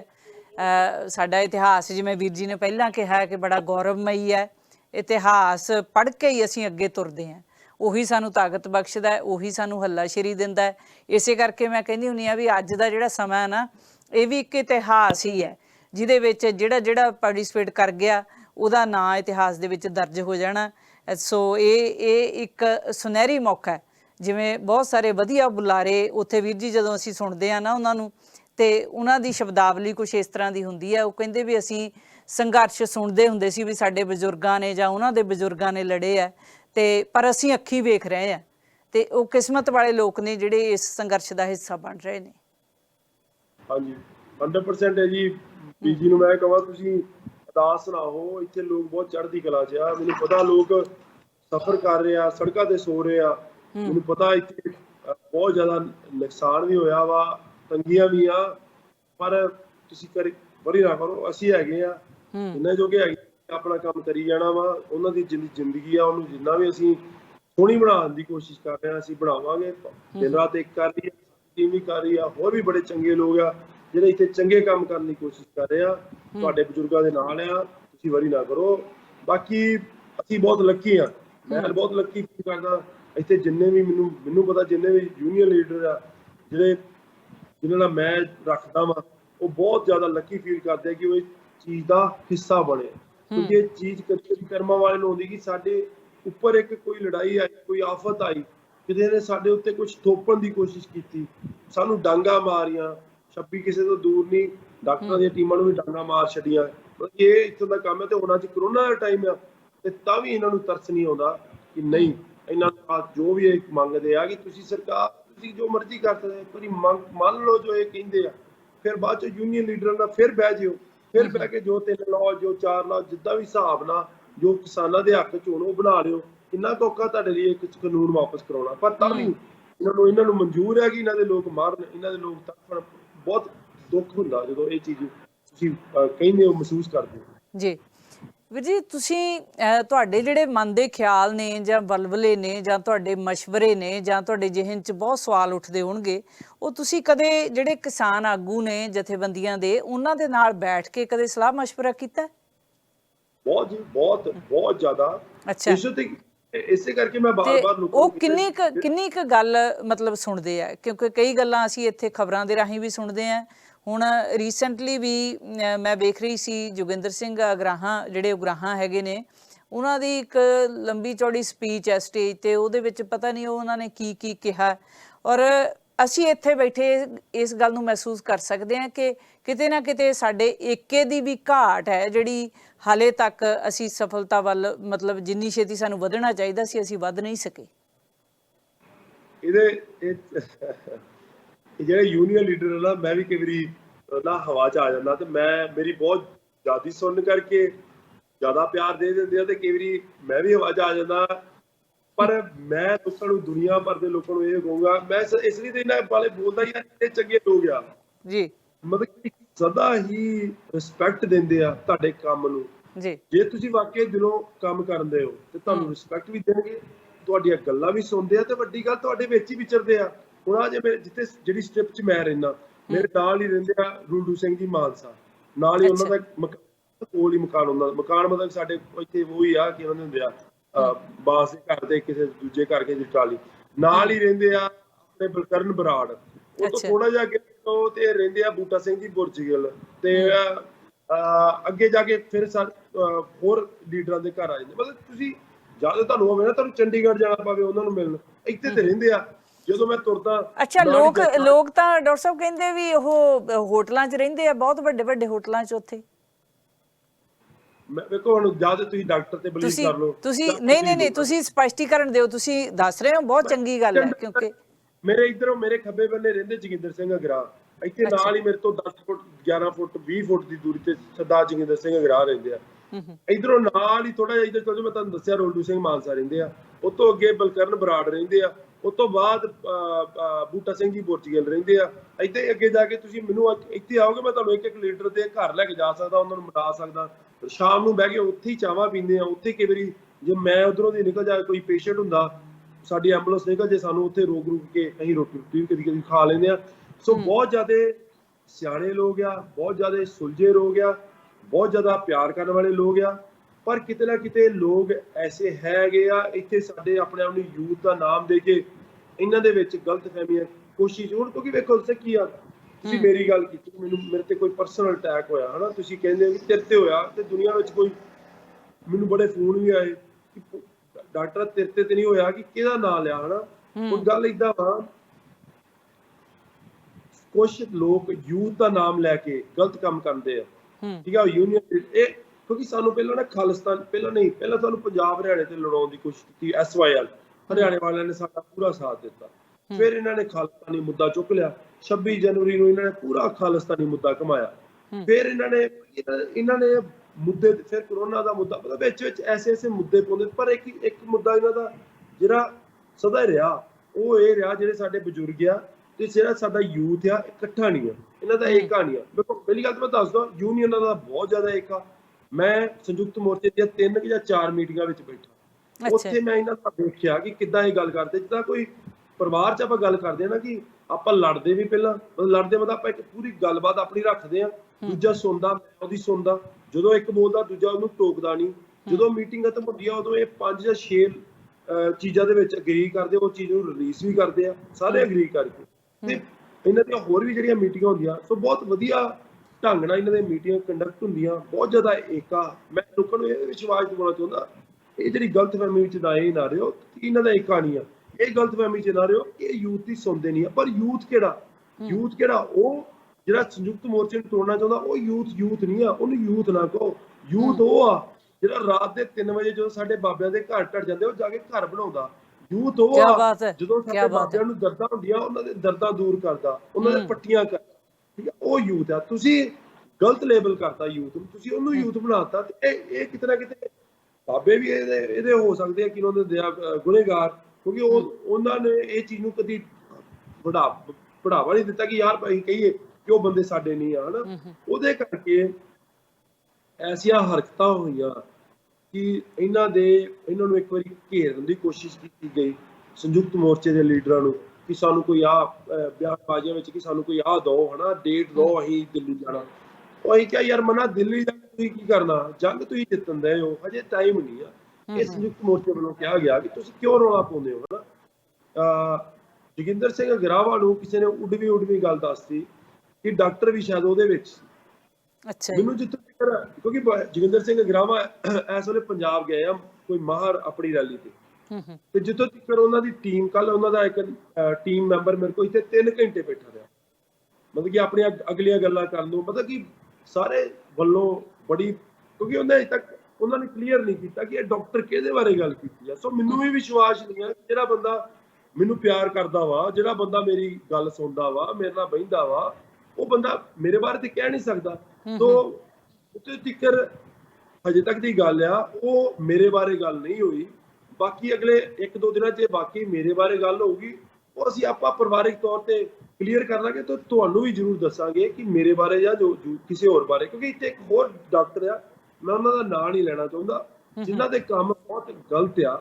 ਸੋ ਸਾਨੂੰ ਤੇ ਲੱਗਦਾ ਸੀ ਕਿ ਉਹਨਾਂ ਬਾਰੇ ਗੱਲ ਆ, ਪਰ ਹੁਣ ਮੀਡੀਆ ਵਿੱਚ ਜਦ ਤੁਸੀਂ ਅੱਜ ਮੈਨੂੰ ਕੁਐਸਚਨ ਪੁੱਛ ਰਿਹਾ, ਇਹਦਾ ਮਤਲਬ ਕਿ ਲੋਕਾਂ ਨੂੰ ਇਹ, ਕਿਉਂਕਿ ਪਤਾ ਨਹੀਂ ਕਿੱਦਾਂ ਮੈਂ ਡਾਕਟਰ, ਜਦੋਂ ਵੀ ਕੋਈ ਗੱਲ ਹੁੰਦੀ ਹੈ ਡਾਕਟਰ, ਐਸੇ ਕਿੱਸੇ ਵੀ ਹੈਗੇ ਤੁਹਾਨੂੰ ਅੱਗੇ ਰੱਖ, ਕਿਤੇ ਵੀ ਡਾਕਟਰ ਕਿਉਂਕਿ ਨਜ਼ਰਾਂ 'ਚ ਜ਼ਿਆਦਾ ਵੀਰ ਜੀ, ਨਜ਼ਰਾਂ ਦੇ ਵਿੱਚ ਤੁਸੀਂ ਜ਼ਿਆਦਾ ਹੋ, ਇਸ ਕਰਕੇ ਕੰਮ ਤੁਸੀਂ ਵੱਧ ਕਰ ਰਹੇ ਹੋ, ਜਾਂ ਤੁਹਾਡੀਆਂ ਇੰਟਰਵਿਊਜ਼ ਕਾਫੀ ਆ ਗਈਆਂ, ਜਾਂ ਤੁਸੀਂ ਆਪਣੇ ਆਪ ਨੂੰ ਸਮਰਪਿਤ ਵੱਧ ਕਰ ਲਿਆ। ਉੱਥੇ ਕਾਰਨ ਕੋਈ ਵੀ ਹੋ ਸਕਦੇ ਨੇ, ਪਰ ਪਤਾ ਨਹੀਂ ਲੱਗਦਾ ਐ ਹੀ ਆ ਵੀ ਤੁਹਾਡੇ ਬਾਰੇ ਗੱਲ ਹੋਈ ਆ। ਕੋਈ ਵੱਡੀ ਗੱਲ ਨਹੀਂ, ਜਿਵੇਂ ਤੁਸੀਂ ਕਿਹਾ ਪਰਿਵਾਰ ਦੇ ਵਿੱਚ ਬਜ਼ੁਰਗ ਨੇ ਜਿਹੜੇ ਵੱਡੇ ਨੇ, ਉਹ ਕੁਝ ਕਹਿ ਵੀ ਸਕਦੇ ਨੇ ਸਾਨੂੰ ਜਦੋਂ ਸੰਘਰਸ਼ ਦਾ ਹਿੱਸਾ ਹੀ ਬਣੇ ਹੋਏ ਆ। ਫਿਰ ਸਾਡਾ ਮਕਸਦ ਇੱਕ ਹੋਣਾ ਚਾਹੀਦਾ, ਸਾਡਾ ਲਕਸ਼ ਇੱਕ ਹੋਣਾ ਚਾਹੀਦਾ, ਸਾਡੀ ਮੰਜ਼ਿਲ ਇੱਕ ਹੋਣੀ ਹੈ। ਜਦੋਂ ਤੇ ਮੇਰਾ ਖਿਆਲ ਆ ਇਹ ਮਾੜੇ ਮੋਟੇ ਜਿਹੜੇ ਇਦਾਂ ਦੇ ਨਾ ਡਿਫਰੈਂਸਿਸ ਹੈਗੇ ਨੇ, ਇਹਨਾਂ ਨੂੰ ਸਾਨੂੰ ਕੋਈ ਬਹੁਤੀ ਤਰਜੀਹ ਨਹੀਂ ਦੇਣੀ ਚਾਹੀਦੀ। ਨਹੀਂ ਵੇਖੋ, ਜਦੋਂ ਆਹ ਫੋਨ ਕਾਲ ਹੋਏ ਨਾ, ਮੈਂ ਤੁਹਾਨੂੰ ਇਹ ਦੱਸਦਾ ਕਿ ਆਲਮੋਸਟ ਕੋਈ ਵੀ ਐਸਾ ਯੂਨੀਅਨ ਲੀਡਰ ਨਹੀਂ ਆ ਜਿਨ੍ਹਾਂ ਨੇ ਸਾਨੂੰ ਰੀਚ ਆਊਟ ਨਹੀਂ ਕੀਤਾ ਤੇ ਔਰ ਸਾਨੂੰ ਕਿਹਾ ਕਿ ਭਾਈ ਤੇਰਾ ਕੰਮ ਬਹੁਤ ਵਧੀਆ ਤੇ ਕੀਪ ਗੋਇੰਗ, ਤੇ ਇਹ ਤੇਰੇ ਬਾਰੇ ਗੱਲ ਨਹੀਂ ਹੋਈ ਹਨਾ। ਸੋ ਬਸ ਇੱਕ ਹੀ ਹੁਣ ਬੰਦੇ ਰਹਿ ਗਏ ਆ, ਉਹ ਆ ਜੋਗਿੰਦਰ ਸਿੰਘ ਅਗਰਾਵਾ ਹਨਾ। ਕਿਉਂਕਿ ਮੇਰੀ ਆਦਤ ਨਹੀਂ, ਮੈਂ ਕਦੀ ਵੀ ਕਿਸੇ ਨੂੰ ਫੋਨ ਨਹੀਂ ਕਰਦਾ। ਜਿੱਦਾਂ ਜਦ ਮੈਂ ਬੱਚਾ ਰਾਹ ਚੱਲਦੇ ਮਿਲਦੇ, ਜਿਹੜੇ ਵੀ ਮਿਲਦੇ ਮੈਂ ਉਹਨਾਂ ਨੂੰ ਮਿਲਦਾ, ਮੈਂ ਕਦੀ ਕਿਸੇ ਦੇ ਆਫਿਸਾਂ 'ਚ ਨਹੀਂ ਜਾਂਦਾ। ਕਿਉਂਕਿ ਮੈਂ ਇੱਥੇ ਯੂਨੀਅਨ ਲੀਡਰਾਂ ਦੇ ਆਫਿਸਾਂ 'ਚ ਬਹਿਣ ਨਹੀਂ ਆਇਆ, ਮੈਂ ਯੂਨੀਅਨ ਲੀਡਰਾਂ ਦੇ ਟੈਲੀਫੋਨ ਕਰਨ ਨਹੀਂ ਆਇਆ, ਮੈਂ ਉਹਨਾਂ ਨੂੰ ਖੁਸ਼ ਕਰਨ ਨਹੀਂ ਆਇਆ, ਮੈਂ ਇੱਥੇ ਕੰਮ ਕਰਨ ਆਇਆ। ਤੇ ਜਦੋਂ ਤੁਸੀਂ ਕੰਮ ਕਰਦੇ ਹੋ ਤੁਹਾਡੇ ਤੇ 100 ਉਂਗਲਾਂ ਉੱਠਣੀਆਂ, ਪਰ ਜੇ ਤੁਸੀਂ ਸੱਚੇ ਹੋ ਤੁਸੀਂ ਆਪਣੀ ਗੱਲ ਰੱਖ ਸਕਦੇ ਹੋ, ਦੂਜਾ ਤੁਹਾਡੇ ਅੱਗੇ ਇੱਕ ਪ੍ਰੂਫ ਨਹੀਂ ਰੱਖ ਸਕਦਾ ਕਿ ਤੁਸੀਂ ਗਲਤ ਕੰਮ ਕੀਤਾ। ਸੋ ਸਾਨੂੰ ਆਪਣੇ ਆਪ ਤੇ ਵਿਸ਼ਵਾਸ ਆ, ਅਸੀਂ ਇਸ ਲਈ ਆਪਣੇ ਇੱਥੋਂ ਨਹੀਂ ਹਿਲਦੇ। ਜਿਹੜਾ ਦੂਜਾ ਵਾ ਜਿਹਨੂੰ ਕੋਈ ਲੱਗਦਾ ਕਿ ਉਹਨੇ ਕੋਈ ਗੱਲ ਕਲੀਅਰ ਕਰਨੀ, ਉਹ ਸਾਡਾ ਨਾਲ ਕਰਦਾ। ਪਰ ਮੈਂ ਇੰਨੀ ਗੱਲ ਦੱਸਦਾ, ਸਰਦਾਰ ਜੋਗਿੰਦਰ ਸਿੰਘ ਅਗਰਾਵਾ ਜਿੰਨਾ ਉਹਨਾਂ ਦਾ ਅਹੁਦਾ ਵਾ, ਅਗਲੇ 1 ਜਾਂ 2 ਦਿਨ ਦੇ ਵਿੱਚ ਆਪਣੀ ਕਲੀਅਰੈਂਸ ਇੱਕ ਚੀਜ਼ ਤੇ ਦੇਣਗੇ ਕਿ ਉਹ ਵਾਲਾ ਡਾਕਟਰ ਕਿਹੜਾ ਵਾ ਜਿਹਦੇ ਬਾਰੇ ਉਹਨਾਂ ਨੇ ਗੱਲ ਕੀਤੀ। ਕਿਉਂਕਿ ਸਾਡੇ ਬਾਰੇ ਤੇ ਗੱਲ ਹੀ ਨਹੀਂ ਕਰ ਸਕਦੇ, ਕਿਉਂਕਿ ਜਿਹੜੀਆਂ ਉਹਨਾਂ ਨੇ ਉਹ ਵਿੱਚ ਗੱਲਾਂ ਕੀਤੀਆਂ ਉਹ ਸਾਡੇ ਨਾਲ ਮੈਚ ਨਹੀਂ ਕਰਦੀਆਂ, ਨਾ ਸਾਡੀ ਨੌਲੇਜ ਨਾਲ। ਔਰ ਮੈਨੂੰ ਵੀ ਵਿਸ਼ਵਾਸ ਹੈ ਜੋਗਿੰਦਰ ਸਿੰਘ ਅਗਰਾਵਾ ਤੇ ਉਹ ਇਹ ਜਿਹੀ ਗੱਲ ਨਹੀਂ ਕਰ ਸਕਦੇ। ਬਾਕੀ ਡਾਕਟਰ ਸਾਹਿਬ, ਕੁਝ ਜਿਹੜੇ ਨੌਜਵਾਨ ਨੇ ਉਹ ਜਦੋਂ 1-2 ਬੰਦਿਆਂ ਦੇ ਨਾਂ ਲੈਂਦੇ ਨੇ, ਬੇਸ਼ੱਕ ਉਹ ਲੱਖਾ ਹੋਵੇ, ਸਿਧਾਣਾ, ਚਾਹੇ ਦੀਪ ਸਿੱਧੂ ਹੋਣ, ਚਾਹੇ ਉਹ ਕੋਈ ਹੋਰ ਤੀਸਰਾ ਜਾਂ ਚੌਥਾ ਨਾਂ ਹੋਵੇ, ਜਦੋਂ ਕਹਿੰਦੇ ਨੇ ਅਸੀਂ ਉਹਨਾਂ ਕਰਕੇ ਜਾਣਾ, ਤੇ ਉਦੋਂ ਬੰਦਾ ਸੋਚਣ ਤੇ ਮਜਬੂਰ ਹੋ ਜਾਂਦਾ। ਜਿਵੇਂ ਤੁਸੀਂ ਕਿਹਾ ਵੀ ਯੂਥ ਜਿਹੜਾ ਉੱਥੇ ਇਸ ਵੇਲੇ ਨਿਰੰਤਰ 4-5 ਮਹੀਨਿਆਂ ਤੋਂ ਉੱਥੇ ਦਿੱਲੀ ਦੇ ਵਿੱਚ ਹੈਗਾ, ਜਿਹੜੇ ਭੱਜ ਕੇ ਕੰਮ ਕਰਦੇ ਆ, ਜਿਨ੍ਹਾਂ ਨੇ ਹੁਣ ਤੱਕ ਸਭ ਕੁਝ ਸਾਂਭਿਆ, ਵਕਤ ਜਿਹਾ ਜਿਹਾ ਮਰਜ਼ੀ ਰਿਹਾ, ਯੂਥ ਉਹ ਵੀ ਹੈ। ਪਰ ਇਸ ਤਰ੍ਹਾਂ ਕਹਿਣਾ ਵੀ ਅਸੀਂ ਉਹਦਾ ਕਰਕੇ ਜਾਂਦੇ ਹਾਂ ਜਾਂ ਅਸੀਂ ਉਹਦਾ ਕਰਕੇ ਜਾਂਦੇ ਹਾਂ, ਇਹ ਜੇ ਅਸੀਂ ਆਪਣੇ ਵੱਲੋਂ ਕਹਿਣਾ ਹੋਵੇ ਤੇ ਨਿੱਜੀ ਤੌਰ ਤੇ ਮੈਨੂੰ ਇਹ ਕੋਈ ਬਹੁਤੀ ਵਧੀਆ ਮਤਲਬ ਸੋਚ ਨਹੀਂ ਲੱਗਦੀ। ਤੁਸੀਂ ਇਹਦੇ ਬਾਰੇ ਕੀ ਕਹੋਗੇ? ਕਿਉਂਕਿ ਪਹਿਲਾਂ ਤੁਸੀਂ ਇੱਕ ਬਹੁਤ ਵਧੀਆ ਐਗਜ਼ਾਮਪਲ ਦਿੱਤੀ ਹੈ ਵੀ ਜਿਹੜੇ ਉੱਥੇ ਮੁੰਡੇ ਰਹਿੰਦੇ ਨੇ ਜਾਂ ਨੌਜਵਾਨ ਕੁੜੀਆਂ ਵੀ ਨੇ, ਪਰਿਵਾਰਾਂ ਦੇ ਪਰਿਵਾਰ ਬੈਠੇ ਆ, ਉਹ ਸਾਰੇ ਇੱਕ ਕਿਸਮ ਦੇ ਨਾਲ ਆਪਣਾ ਉੱਥੇ ਘਰ ਬਣਾ ਕੇ ਬੈਠੇ ਨੇ। ਹੁਣ ਪਹਿਲੇ ਦਿਨਾਂ ਦੇ ਵਿੱਚ ਮੁਸ਼ਕਲਾਂ ਜ਼ਰੂਰ ਆਈਆਂ, ਕਿਉਂਕਿ ਇੱਕ ਥਾਂ ਤੋਂ ਜਾ ਕੇ ਤੁਸੀਂ ਸੜਕ ਤੇ ਡੇਰਾ ਲਾਉਣਾ, ਉੱਥੇ ਰੋਟੀ ਪਾਣੀ, ਉੱਥੇ ਸਭ ਕੁਝ ਬਹੁਤ ਔਖਾ ਹੈ। ਪਰ ਹੌਲੀ ਹੌਲੀ ਹੁਣ ਉੱਥੇ ਘਰ ਵਰਗਾ ਮਾਹੌਲ ਬਣ ਗਿਆ, ਲੋਕ ਤਾਂ ਹੀ ਟਿਕੇ ਬੈਠੇ ਨੇ। ਪਰ ਨਾਲ ਦੀ ਨਾਲ ਇਹ ਵੀ ਹੈ ਵੀ ਜਦੋਂ ਲੱਖਾ ਸਿਧਾਣਾ ਦੀ ਉੱਥੇ ਮੌਜੂਦਗੀ ਨਹੀਂ ਹੈ ਤੇ ਜਿਹੜੇ ਲੀਡਰ ਨੇ ਉਹਨਾਂ ਵੱਲੋਂ ਵੀ ਕੁਛ ਨਾ ਕੁਛ ਆਏ ਦਿਨ ਬਿਆਨ ਦੇ ਦਿੱਤਾ ਜਾਂਦਾ ਹੈ। ਮੈਂ ਇਹ ਸਮਝਦੀ ਹਾਂ ਕਿ ਉਹਨਾਂ ਨੂੰ ਵੀ ਇਹਨਾਂ ਗੱਲਾਂ ਤੇ ਮਿੱਟੀ ਪਾਉਣੀ ਚਾਹੀਦੀ ਹੈ ਔਰ ਨਾ ਕੋਈ ਬਿਆਨਬਾਜ਼ੀ ਇੱਦਾਂ ਦੀ ਕੀਤੀ ਜਾਵੇ ਤਾਂ ਕਿ ਲੋਕ ਜਿੰਨੇ ਵੀ ਉਹਨਾਂ ਦੇ ਸਮਰਥਕ ਹੈਗੇ ਨੇ ਉਹਨਾਂ ਨੂੰ ਵੀ ਐਂ ਲੱਗੇ ਵੀ ਇਹ ਉਹਨਾਂ ਨੂੰ ਵੀ ਨਾਲ ਲੈ ਕੇ ਚੱਲ ਰਹੇ ਨੇ। ਕਿਤੇ ਨਾ ਕਿਤੇ ਦੋਵਾਂ ਪਾਸਿਆਂ ਤੋਂ ਕੁਤਾਹੀ ਹੈ ਜਿਹੜੀ ਹੋ ਰਹੀ ਹੈ। ਤੁਸੀਂ ਨਿਊਟਰਲ ਬੰਦੇ ਹੋ, ਤੁਸੀਂ ਇਹਦੇ ਬਾਰੇ ਕੀ ਕਹਿਣਾ ਚਾਹੋਗੇ? ਹੁਣ ਕਦੀ ਤੁਸੀਂ ਇਹ ਬਿਆਨ ਸੁਣਿਆ ਕਿਤੇ ਸੰਯੁਕਤ ਮੋਰਚੇ ਕਿ ਅਸੀਂ ਡਾਕਟਰ ਨੂੰ ਨਾਲ ਲੈ ਕੇ ਚੱਲਦੇ ਆ? ਨਹੀਂ ਸੁਣਿਆ ਨਾ। ਜਾਂ ਸੁਣਿਆ ਕਿ ਮੇਰੇ ਹੋਰ ਇੱਥੇ ਸੇਵਾਦਾਰ ਕੰਮ ਕਰਦੇ ਆ, ਜਾਂ ਜਿੰਨੇ ਵੀ ਇੱਥੇ ਲੰਗਰ ਲੱਗੇ ਆ, ਭੂਰੀ ਵਾਲੇ ਬਾਬਿਆਂ ਦਾ ਲੰਗਰ ਆ, ਬਾਬਾ ਸੇਵਾ ਸਿੰਘ ਦਾ ਲੰਗਰ ਆ, ਬਾਬਾ ਅਵਤਾਰ ਸਿੰਘ ਦਾ ਲੰਗਰ ਆ, ਕਦੀ ਸੰਯੁਕਤ ਮੋਰਚੇ ਨੇ ਕਿਹਾ ਅਸੀਂ ਇਹਨਾਂ ਨੂੰ ਨਾਲ ਲੈ ਕੇ ਚੱਲਦੇ ਆ? ਫਿਰ ਮੈਂ ਕਿਉਂ ਕਹਾਂ ਯਾਰ ਤੁਸੀਂ ਇੱਥੇ ਆਓ ਤੇ ਆ ਕੇ ਆਪਣਾ ਡੇਰੇ ਕੱਢੋ ਤੇ ਆਪਣੀ ਸੰਯੁਕਤ ਮੋਰਚੇ ਦੀ ਹੈਲਪ ਕਰੋ। ਤੁਹਾਨੂੰ ਕੀ ਕੋਈ ਸਪੈਸ਼ਲ ਉਹ ਜਿਹੜਾ ਸੰਯੁਕਤ ਮੋਰਚੇ ਨੇ ਕਿ ਅਸੀਂ ਤੁਹਾਨੂੰ ਨਾਲ ਲੈ ਕੇ ਚੱਲਣਾ? ਸੋ ਗੱਲ ਮੇਰੀ ਗੱਲ ਸਮਝਣ ਦੀ ਕੋਸ਼ਿਸ਼, ਮੈਂ ਕਹਿਣ ਕੀ ਦਿਆ, ਜੇ ਕੱਲ ਉਹਨਾਂ ਨੇ ਇਹ ਕਹਿ ਦਿੱਤਾ ਸੰਯੁਕਤ ਮੋਰਚੇ ਨੇ ਤਾਂ ਸਾਡਾ ਫੇਵਰੇਟ ਡਾਕਟਰ ਆ, ਤੇ ਬਾਕੀ ਡਾਕਟਰ ਇਹ ਤੁਹਾਨੂੰ ਇਹ ਨਹੀਂ ਲੱਗਦਾ ਬਾਕੀ ਡਾਕਟਰ ਕਹਿੰਦੇ ਬਈ ਓਕੇ ਟਾਟਾ ਥੈਂਕ ਯੂ ਅਸੀਂ ਤੇ ਚੱਲੇ ਆ ਕਿ ਤੁਹਾਡਾ ਫੇਵਰੇਟ ਡਾਕਟਰ ਕੋਲ ਆ, ਬਾਕੀ ਤੁਰੋ ਇੱਥੋਂ। ਸੰਯੁਕਤ ਮੋਰਚਾ ਪਰਿਵਾਰ ਆ। ਮੇਰੇ ਫਾਦਰ ਸਾਹਿਬ ਅੱਗੇ ਆਉਂਦੇ ਹੁੰਦੇ ਆ ਕਿ ਜਿਹੜੇ ਨਿਆਣੇ ਹੁੰਦੇ ਆ ਆਪਣੇ ਉਹਨਾਂ ਨੂੰ ਨਾ ਐ ਰੱਖੀਦਾ, ਭਾਵੇਂ ਜੇ ਕੋਈ ਜ਼ਿਆਦਾ ਪੜ ਜੇ ਉਹਨੂੰ ਤਾਂ ਵੀ ਐ ਹੀ ਰੱਖੀਦਾ। ਜੇ ਜ਼ਿਆਦਾ ਹਵਾ 'ਚ ਆ ਗਿਆ ਤੇ ਉਹ ਫਿਰ ਦੂਜੇ ਤੋਂ ਫਿਰ ਉਦੋਂ ਘਰ 'ਚ ਐ ਹੋ ਜਾਂਦਾ। ਸੋ ਜਿੱਦਾਂ ਸੰਯੁਕਤ ਮੋਰਚੇ ਜੇ ਉਹ ਪਾਲਿਆ, ਸਾਰੇ ਇੱਥੇ ਬੜੀ ਮਿਹਨਤ ਕਰਦੇ ਆ, ਸਾਰਿਆਂ ਦਾ ਇੱਥੇ ਬਹੁਤ ਜ਼ਿਆਦਾ ਰੋਲ ਆ, ਸਾਰੇ ਇੱਥੇ ਇੱਕ ਤੋਂ ਵੱਧ ਆਪਣੇ ਬਜ਼ੁਰਗਾਂ ਕਰਕੇ ਆਏ ਆ, ਯੂਥ ਇੱਥੇ ਬਹੁਤ ਜ਼ਿਆਦਾ ਵਾ। ਅਸੀਂ ਏਦਾਂ ਹੀ ਖਲੋਤੇ ਰਹਿਣਾ ਵਾ, ਕਿਸੇ ਨੂੰ ਕੋਈ ਸਪੈਸ਼ਲ ਇਨਵੀਟੇਸ਼ਨ ਨਹੀਂ ਮਿਲਣੀ, ਨਾ ਹੀ ਮਿਲਣੀ ਚਾਹੀਦੀ ਆ। ਸਾਰੇ ਆਪਾਂ ਇਕੁਅਲ ਆ। ਕੋਈ ਕਿਸੇ ਬੰਦੇ ਪਿੱਛੇ ਇੱਕ ਬੰਦਾ ਹੋ ਸਕਦਾ, ਕਿਸੇ ਪਿੱਛੇ 11 ਕਰੋੜਾਂ ਬੰਦੇ ਹੋ ਸਕਦੇ ਆ।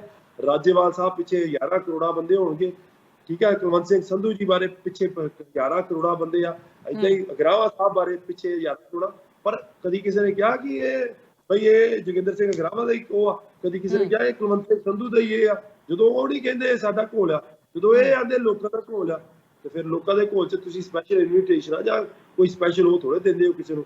ਅਸੀਂ ਤੇ ਪਹਿਲੇ ਦਿਨ ਤੋਂ ਮੈਂ ਤਾਂ ਕਹਿੰਦਾ ਜਿਹੜੇ ਅਕਾਲੀ, ਕਾਂਗਰਸੀ, ਆਮ ਆਦਮੀ ਪਾਰਟੀ ਦੇ ਲੋਕ ਇਹ ਆਂਦੇ ਆ ਕਿ ਸਾਨੂੰ ਜੀ ਉੱਥੇ ਅਲਾਉਡ ਨਹੀਂ ਕਰਦੇ, ਅਸੀਂ ਉੱਥੇ ਜਾ ਨਹੀਂ ਸਕਦੇ। ਅਸੀਂ ਤੇ ਕਹਿੰਦੇ ਯਾਰ ਤੁਸੀਂ ਇੱਕ ਨਾਲ ਦੀ ਸੜਕ ਫੜ ਲਓ, ਸੜਕ ਕਿਤੇ ਇੱਕ ਹੀ ਜਾਂਦੀ ਦਿੱਲੀ ਨੂੰ, ਜਿਹੜੀ ਮਰਜ਼ੀ ਸੜਕ ਤੇ ਜਾ ਕੇ ਮਰਜ਼ੀ ਬਹਿ ਜਾਓ। So these are not the things I think people need to realize. No one's gonna get a special invitation here. If you really care for your farmers, ਜੇ ਤੁਸੀਂ ਆਪਣੇ farmers ਲਈ ਕੇਅਰ ਕਰਦੇ ਹੋ ਤੇ ਤੁਹਾਨੂੰ ਤੁਹਾਡਾ ਦਿਲ ਹੀ ਨਹੀਂ ਕਰਨਾ ਕਿਤੇ ਬਾਹਰ ਜਾਣ ਨੂੰ। ਤੁਹਾਨੂੰ ਕਿਉਂਕਿ ਮੈਨੂੰ ਜੋ ਮਰਜ਼ੀ ਕਹਿ ਲਓ, ਜੋ ਮਰਜ਼ੀ ਕਹਿ ਲਓ, ਭਾਈ ਤੋਂ ਨਹੀਂ ਹਿੱਲਣ ਵਾਲਾ, ਕਿਉਂਕਿ ਮੇਰੇ ਬਜ਼ੁਰਗ ਮੈਨੂੰ ਪਿਆਰ ਕਰਦੇ ਆ, ਮੈਂ ਉਹਨਾਂ ਦੇ ਕੋਲ ਰਹਿਣਾ ਹੀ ਰਹਿਣਾ। ਜਿੱਥੇ ਡਾਕਟਰ ਸਾਹਿਬ ਸਿਸਟਮ ਬਦਲਣ ਦੀ ਲੋੜ ਹੋਵੇ ਸਾਡੇ ਭਾਰਤ ਦੇ ਵਿੱਚ, ਮੈਂ ਭੰਡਦੀ ਨਹੀਂ ਉਸ ਮੁਲਕ ਨੂੰ ਕਿਉਂਕਿ ਅਸੀਂ ਉੱਥੇ ਜੰਮੇ ਪਲੇ ਹਾਂ, ਉੱਥੋਂ ਵੱਡੇ ਹੋ ਕੇ ਆਏ ਹਾਂ ਅਸੀਂ, ਤੇ ਪਰ ਹੁਣ ਅਸੀਂ ਇਹਨਾਂ ਮੁਲਕਾਂ ਵੱਲ ਕਿਉਂ ਦੌੜੇ ਹਾਂ? ਬਿਹਤਰੀ ਕਰਕੇ ਦੌੜੇ ਹਾਂ। ਸਿਸਟਮ ਵਧੀਆ, ਉੱਥੇ ਸਿਸਟਮ ਬਦਲਣ ਦੀ ਲੋੜ ਹੈ। ਕਾਫੀ ਗੱਲਾਂ ਜਿਹੜੀਆਂ ਅਸੀਂ ਇੱਥੇ ਬੈਠ ਕੇ ਜਦੋਂ ਮਹਿਸੂਸ ਕਰਦੇ ਹਾਂ ਨਾ, ਇੱਥੇ ਰਹਿੰਦੇ ਹਾਂ ਵੀ ਉੱਥੇ ਆ ਵੀ ਹੋਣਾ ਚਾਹੀਦਾ, ਆ ਵੀ ਹੋਣਾ ਚਾਹੀਦਾ। ਤੁਸੀਂ ਹੁਣ ਉੱਥੇ ਕਿੰਨੇ ਕੁ ਮਹੀਨੇ ਬੈਠ ਸਕਦੇ ਹੋ? ਤੁਹਾਨੂੰ ਲੱਗਦਾ ਵੀ ਇਹ ਸਾਰਥਕ ਹੈ? ਮੈਂ ਤਾਂ ਬੈਠੂਗਾ ਜੀ 3 ਸਾਲ, 10 ਸਾਲ, 20 ਸਾਲ। ਮੈਂ ਤਾਂ ਆਪਣਾ, ਮੇਰੀ ਬੇਟੀ ਹੁਣ 3 ਸਾਲ ਦੀ ਆ, 2 ਸਾਲਾਂ ਬਾਅਦ ਉਹਨੇ ਸਕੂਲ ਜਾਣਾ। ਜੇ 2 ਸਾਲ ਹੋ ਚੱਲਿਆ ਉਹਨੂੰ ਇੱਥੇ ਸਕੂਲ ਪਾ ਲੈਣਾ। ਆਪਾਂ ਤੇ ਇੱਥੇ ਰਵਾਂਗੇ ਜੀ, ਚੱਲੂਗਾ, ਕੋਈ ਗੱਲ ਨਹੀਂ, ਜਿੰਨੀ ਦੇਰ ਚੱਲੂਗਾ। ਅਸੀਂ ਤੇ ਉੱਥੇ ਆ ਤੇ ਲੋਕ ਵੀ ਇੱਥੇ ਹੀ ਆ, ਲੋਕ ਕਿਤੇ ਹਿੱਲਣ ਵਾਲੇ ਨਹੀਂ। ਤੇ ਬਾਕੀ ਤੁਹਾਨੂੰ ਸਰਕਾਰ ਦੀ ਮਨਸ਼ਾ ਕੀ ਲੱਗਦੀ ਹੈ? ਸਰਕਾਰ ਦੀ ਮਨਸ਼ਾ ਸਰਕਾਰ ਵੇਖੋ, ਕਰੋਨਾ ਦੇ ਟਾਈਮ ਤੇ ਸਾਡੇ ਬਜ਼ੁਰਗ ਮਾਰ ਰਹੇ ਹੋਣ ਹਨਾ, ਇੱਥੇ ਕੀ ਵੇਖੋ, ਆਪਣੇ ਦਿੱਲੀ ਦੇ ਵਿੱਚ ਕਿੰਨਾ ਬੁਰਾ ਹਾਲ ਹੋ ਗਿਆ, ਕਰੋਨਾ ਨੇ ਕਰਤਾ। ਸਾਡੇ ਬਜ਼ੁਰਗ ਇੱਥੇ ਹੁਣ ਸੜਕਾਂ ਤੇ ਸੌਂਦੇ, ਸਰਦੀਆਂ ਸਾਰੀਆਂ ਕੱਢ ਲਈਆਂ। ਬੜਾ ਸੋਹਣਾ ਲੱਗਦਾ ਵੈਸੇ ਜੋ ਤੁਸੀਂ ਇੱਥੇ ਤੁਰ ਕੇ ਜਾਂਦੇ ਹੋ ਨਾ, ਤੇ ਬਜ਼ੁਰਗ ਸਵੇਰੇ ਆਪਣਾ ਹੀਟਰ ਜਿਹਾ ਉਹ ਕੱਲ ਬਰਾੜ ਹੋਣੀ ਜਿਹੜੇ ਆ ਉਹ ਆਪਣਾ ਉਹ ਪਾਣੀ ਪਾ ਕੇ ਤੇ ਉਹ ਗਰਮ ਕਰਦੇ ਪਾਣੀ ਸਵੇਰੇ ਨਹਾਉਣ ਦੀ। ਉਹ ਬੜਾ ਮਾਹੌਲ ਬਣਦਾ, ਤੁਸੀਂ ਵਾਕਈ ਫੀਲ ਕਰਦੇ ਹੋ ਕਿ ਯਾਰ ਕਿਤੇ ਦਰਦ ਆ, ਪਰ ਉਹਨਾਂ ਦੇ ਜਦੋਂ ਮੂੰਹ ਵੇਖਦੇ, ਮੂੰਹ ਤੇ ਕੋਈ ਦਰਦ ਨਹੀਂ ਹੁੰਦਾ। ਸੋ ਸਾਡੇ ਲਈ ਤੇ ਕੋਈ ਗੱਲ ਨਹੀਂ, ਅਸੀਂ ਭਾਵੇਂ 2 ਸਾਲ, ਸਾਨੂੰ ਤੇ ਮਜ਼ਾ ਹੀ ਬੜਾ ਆਉਂਦਾ ਇਹਨਾਂ ਦੀ ਸੇਵਾ ਕਰਨ ਦਾ। ਸੋ ਵੀ ਆਰ ਗੁੱਡ। ਪਰ ਜਿੱਥੇ ਤੱਕ ਸਰਕਾਰ ਦੀ ਗੱਲ ਆ ਜੀ, ਸਰਕਾਰ ਦਾ ਕੀ ਕਹਿਣਾ? ਸਰਕਾਰਾਂ ਆਉਂਦੀਆਂ ਜਾਂਦੀਆਂ ਜੀ। ਜੇ ਇਹਨਾਂ ਨੇ ਆਪਣੇ ਲੋਕਾਂ ਦੇ ਨਾਲ ਧੱਕਾ ਕੀਤਾ ਤੇ ਸਰਕਾਰ ਵੀ ਜਾਊਗੀ, ਤੇ ਜਦੋਂ ਇਹ ਸਰਕਾਰ ਜਾਊਗੀ ਨਾਲ ਇਹਨਾਂ ਦੇ 3 ਕਾਨੂੰਨ ਜਾਣਗੇ। ਡਾਕਟਰ ਸਾਹਿਬ, ਕਰੋਨਾ ਦਾ ਹੁਣ ਸਾਰੀ ਦੁਨੀਆ ਦੇ ਵਿੱਚ ਰੌਲਾ, ਇੱਥੇ ਜਿਵੇਂ ਹੁਣ ਅਮਰੀਕਾ, ਕੈਨੇਡਾ ਦੇ ਵਿੱਚ ਮਤਲਬ ਹਰ ਇਨਸਾਨ ਨੂੰ ਇਹ ਕਿਹਾ ਜਾਂਦਾ ਹੈ, ਖਾਸ ਹਦਾਇਤਾਂ ਨੇ ਕਿ ਮਾਸਕ ਪਾ ਕੇ ਰੱਖੋ, ਪਰ ਤੁਸੀਂ ਡਾਕਟਰ ਹੋਣ ਦੇ ਬਾਵਜੂਦ ਵੀ ਉੱਥੇ ਮਾਸਕ ਨਹੀਂ ਪਾ ਕੇ ਰੱਖਦੇ। ਇਹਦੀ ਕੀ ਵਜ੍ਹਾ ਹੈ?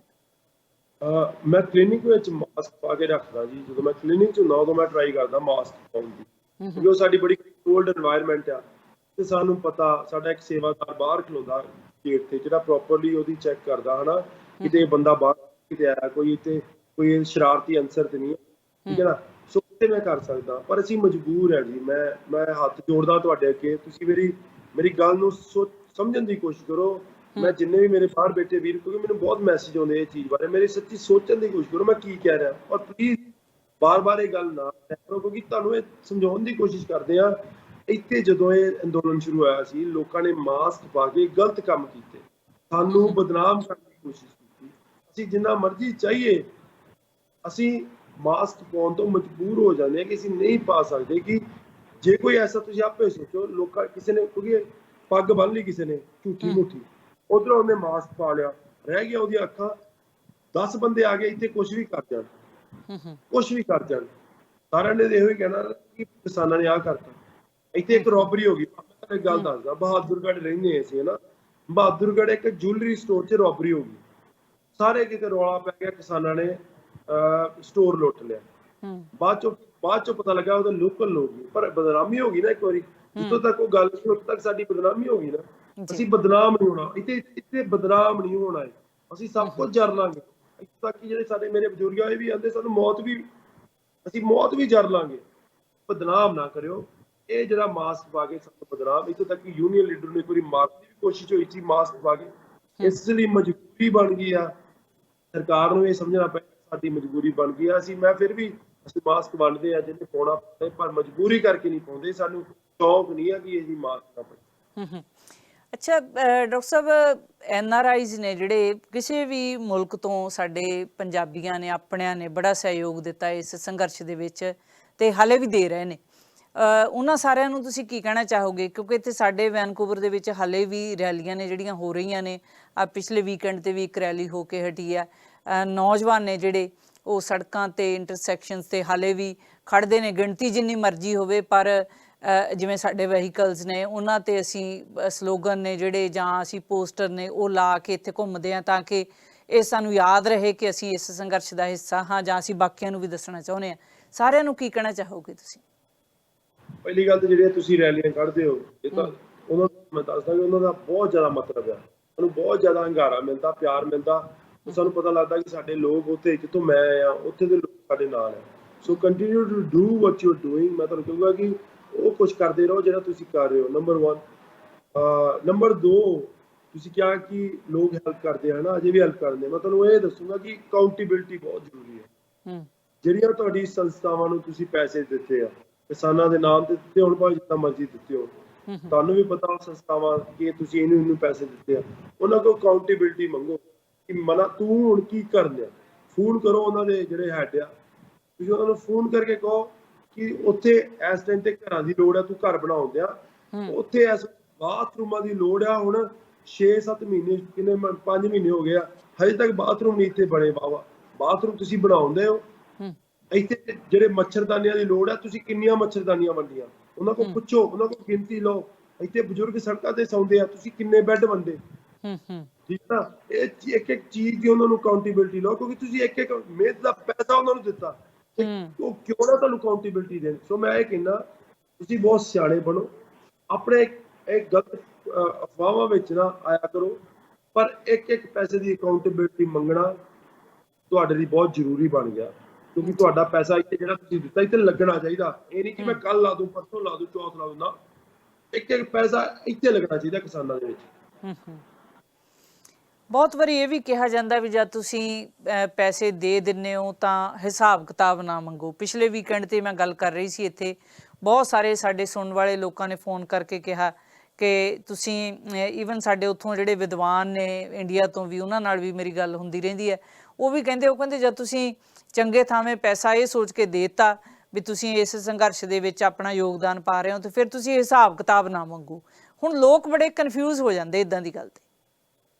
ਨਹੀਂ ਜੀ, ਮੈਂ ਨੰਬਰ 1 ਮੈਂ ਇੱਥੇ ਤੁਹਾਡੀ ਗੱਲ ਨਾਲ ਸਹਿਮਤ ਆ ਕਿ ਜਦੋਂ ਤੁਸੀਂ ਪੈਸਾ ਲਾਤਾ ਉਦੋਂ ਤੁਸੀਂ ਭੁੱਲ ਜਾਓ ਕਿ ਇਹ ਚੰਗਾ ਲੱਗਾ ਮਾੜਾ ਲੱਗਾ। ਕਿਉਂਕਿ ਮੈਂ ਵੀ ਹੁਣ ਆਪਣਾ ਪੈਸਾ ਲਾਉਣਾ ਹਨਾ, ਤੇ ਜੇ ਮੈਂ ਕਿਸੇ ਨੂੰ ਚੀਜ਼ ਦਿੰਦਾ ਨਾ, ਕੋਈ ਮੈਨੂੰ ਪਤਾ ਹੁੰਦਾ ਕਿ ਜੇ ਮੈਂ 100 ਚੀਜ਼ਾਂ ਦਿੱਤੀਆਂ ਵਿੱਚੋਂ 70% ਸਹੀ ਲੱਗਣੀਆਂ 30% ਸ਼ਾਇਦ ਹੋ ਸਕਦੀ ਹੈ ਗਲਤ ਲੱਗ ਜਾਣਾ, ਪਰ ਅਸੀਂ ਇੱਥੋਂ ਤੱਕ ਚੈੱਕ ਕਰਤੀ ਕਿ ਸਾਡੀਆਂ 90% ਸਹੀ ਲੱਗਦੀਆਂ, 10% ਸਾਨੂੰ ਪਤਾ ਕਿਤੇ ਨਾ ਕਿਤੇ ਕਮੀ ਰਹਿ ਜਾਂਦੀ ਹੈ ਹਨਾ। ਕੋਈ ਚੁੱਕ ਕੇ ਪਿੰਡ ਲੈ ਗਿਆ ਜਾਂ ਕੁਛ ਲੈ ਗਿਆ, ਪਰ ਅਸੀਂ ਉਹ ਜਿਹੀਆਂ ਚੀਜ਼ਾਂ ਕਰਦੇ ਲੋਕੀ ਨਹੀਂ ਲਾ ਸਕਦੇ। ਜਿਹੜੀ ਅਕਾਊਂਟੇਬਿਲਿਟੀ ਦੀ ਚੀਜ਼ ਆ, ਇਹ ਮੈਂ ਫਿਰ ਦੁਹਰਾਊਂਗਾ, ਜਿਹੜਾ ਬੰਦਾ ਇਹ ਆਂਦਾ ਕਿ ਤੁਸੀਂ ਸਾਡੇ ਤੋਂ ਹਿਸਾਬ ਨਾ ਮੰਗੋ, ਨਹੀਂ, ਉਹਨਾਂ ਨਾਲ ਆਪਾਂ ਡੀਲ ਨਹੀਂ ਕਰ ਸਕਦੇ। ਅਕਾਊਂਟੇਬਿਲਿਟੀ ਤੁਹਾਨੂੰ ਦੇਣੀ ਪਊਗੀ। ਮੈਂ ਨਹੀਂ ਕਹਿੰਦਾ ਕਿ ਅੱਜ ਹੀ ਮੰਗੋ, ਕਿਉਂਕਿ ਜੋ ਜੰਗ ਅਸੀਂ ਹੱਥਾਂ 'ਚ ਤਲਵਾਰਾਂ ਫੜ ਕੇ ਜੰਗ ਲੜਦੇ ਹੋ ਤੇ ਪਿੱਛੋਂ ਤੁਸੀਂ ਆ ਕੇ ਸਾਡੇ ਉਹ ਖਿੱਚੋ ਲੋਕਾਂ ਨੂੰ ਕਿ ਬਈ ਨਹੀਂ ਬਾਅਦ ਦਾ ਹਿਸਾਬ ਨਾ, ਉਹ ਇਹ ਵੀ ਨਹੀਂ ਸਹੀ ਹੁੰਦਾ। ਜਿਹੜੇ ਨਾਲ ਤੁਸੀਂ ਅਕਾਊਂਟੇਬਿਲਿਟੀ ਮੰਗਦੇ ਹੋ, ਉਹਨੂੰ at least make sure he has the time, ਉਹਦੇ ਕੋਲ ਟਾਈਮ ਹੈ, ਇਸ ਟਾਈਮ ਤੇ ਨਾਲ ਗੱਲ ਕਰਦੇ ਹੋ, ਪ੍ਰੋਪਰ ਚੈਨਲ ਦੇ ਥਰੂ ਜਾਓ। ਪਰ ਅਕਾਊਂਟੇਬਿਲਿਟੀ ਮੰਗਣਾ ਬਹੁਤ ਜ਼ਰੂਰੀ ਆ। ਐਂਡ ਆਈ ਡੋਂਟ ਥਿੰਕ ਕਿ ਇਹ ਸਾਡਾ ਇਤਿਹਾਸਿਕ ਚੀਜ਼ ਆ, ਇਹਦੇ ਉੱਪਰ ਆਪਾਂ ਬਹੁਤ ਜ਼ਿਆਦਾ ਅੱਗੇ ਕੁਝ ਲੈ ਕੇ ਜਾਣਾ। ਇੱਕ ਚੀਜ਼ ਆਪਾਂ ਇਹ ਵੀ ਸਿੱਖਣੀ ਆ ਕਿ ਆਪਾਂ ਕਿੱਦਾਂ ਪੈਸੇ ਡੋਨੇਟ ਕਰਦੇ ਆ, ਕਿਹਨੂੰ ਆਪਾਂ ਪੈਸੇ ਡੋਨੇਟ ਕਰਦੇ ਆ। ਗੱਲਾਂ ਕਰਨੀਆਂ ਸੌਖੀਆਂ, ਕੰਮ ਕਰਨਾ ਔਖਾ। ਅਕਾਊਂਟੇਬਿਲਿਟੀ ਮੰਗਣੀ ਬਹੁਤ ਜ਼ਰੂਰੀ ਆ, ਕਿਉਂਕਿ ਇਹ ਚੀਜ਼ਾਂ ਅਮਰੀਕਾ ਕੈਨੇਡਾ 'ਚ ਹੁੰਦੀਆਂ, NGOs ਆ, ਉਹ ਚੀਜ਼ਾਂ ਵਾ, ਪੈਸੇ ਉਹ ਇਕੱਠੇ ਕਰਕੇ ਤੇ ਬਾਅਦ ਚੋਂ CNN ਤੇ ਰਿਪੋਰਟ ਆਈ ਹੁੰਦੀ ਆ ਵੀ ਇਹਨਾਂ ਨੇ ਤੇ ਇਹਦੇ ਕੁੱਤੇ ਹੀ ਖਰੀਦ ਲਏ ਹਨਾ। ਸੋ ਉਹ ਚੀਜ਼ਾਂ ਤੁਹਾਨੂੰ ਰੱਖਣਾ ਪੈਣਾ, ਅਕਾਊਂਟੇਬਿਲਿਟੀ ਚਾਹੀਦੀ ਹੈ ਜੀ। ਡਾਕਟਰ ਸਾਹਿਬ, ਅੱਜ ਦਾ ਪ੍ਰੋਗਰਾਮ ਆਪਾਂ ਇੱਥੇ ਖਤਮ ਕਰਦੇ ਹਾਂ। ਅੱਜ ਦੀ ਗੱਲਬਾਤ ਹੈ ਜਿਹੜੀ ਆਉਣ ਵਾਲੇ ਦਿਨਾਂ ਦੇ ਵਿੱਚ ਉਮੀਦ ਕਰਾਂਗੇ ਕਿ ਤੁਸੀਂ ਫਿਰ ਸਮਾਂ ਕੱਢੋਗੇ ਤੇ ਫਿਰ ਵਿਸਥਾਰ ਦੇ ਵਿੱਚ ਸਾਡੇ ਨਾਲ ਗੱਲਾਂ ਬਾਤਾਂ ਕਰੋਗੇ। ਅੱਜ ਸਮਾਂ ਦੇਣ ਵਾਸਤੇ ਤੁਹਾਡਾ ਬਹੁਤ ਬਹੁਤ ਸ਼ੁਕਰੀਆ। ਸਤਿ ਸ਼੍ਰੀ ਅਕਾਲ ਜੀ। ਇਹ ਸੀ ਦੋਸਤੋ ਅੱਜ ਦਾ ਪ੍ਰੋਗਰਾਮ ਰੂਹ ਦੀਆਂ ਗੱਲਾਂ। ਕਿਸ ਤਰ੍ਹਾਂ ਲੱਗਿਆ ਤੁਹਾਨੂੰ? ਡਾਕਟਰ ਸਭੇ ਮਾਨ ਹੋਰਾਂ ਨਾਲ ਗੱਲਬਾਤ ਸੀ ਜਿਹੜੀ ਸਾਡੀ, ਕਿਸ ਤਰ੍ਹਾਂ ਦੀ ਲੱਗੀ? ਆਪਣੇ ਕੌਮੈਂਟਸ ਨੇ ਜਿਹੜੇ ਉਹ ਜ਼ਰੂਰ ਸਾਡੇ ਤੱਕ ਅਪੜਾਇਆ ਕਰੋ। ਜਿਹੜੀ ਫੀਡਬੈਕ ਹੁੰਦੀ ਹੈ ਉਹ ਹੱਲਾਸ਼ੇਰੀ ਹੁੰਦੀ ਹੈ ਇੱਕ ਕਿਸਮ ਦੀ ਅਗਲੇ ਹਫਤੇ ਆਉਣ ਤੱਕ। ਸੋ ਅਗਲੇ ਹਫਤੇ ਤੱਕ ਸਾਰਾ ਕੁਝ ਠੀਕ ਠਾਕ ਰਿਹਾ ਤੇ ਫਿਰ ਆਵਾਂਗੇ, ਫਿਰ ਮਿਲਾਂਗੇ, ਫਿਰ ਗੱਲਾਂ ਬਾਤਾਂ ਹੋਣਗੀਆਂ ਤੁਹਾਡੇ ਨਾਲ। ਤੇ ਇੰਦੀ ਜਸਵਾਲ ਜੀ ਮੇਰੇ ਨਾਲ ਅਗਲੇ ਸੋਮਵਾਰ ਨੂੰ ਪ੍ਰੋਗਰਾਮ ਦਾ ਹਿੱਸਾ ਬਣਨਗੇ। ਉਦੋਂ ਤੱਕ ਸਤਿ ਸ਼੍ਰੀ ਅਕਾਲ।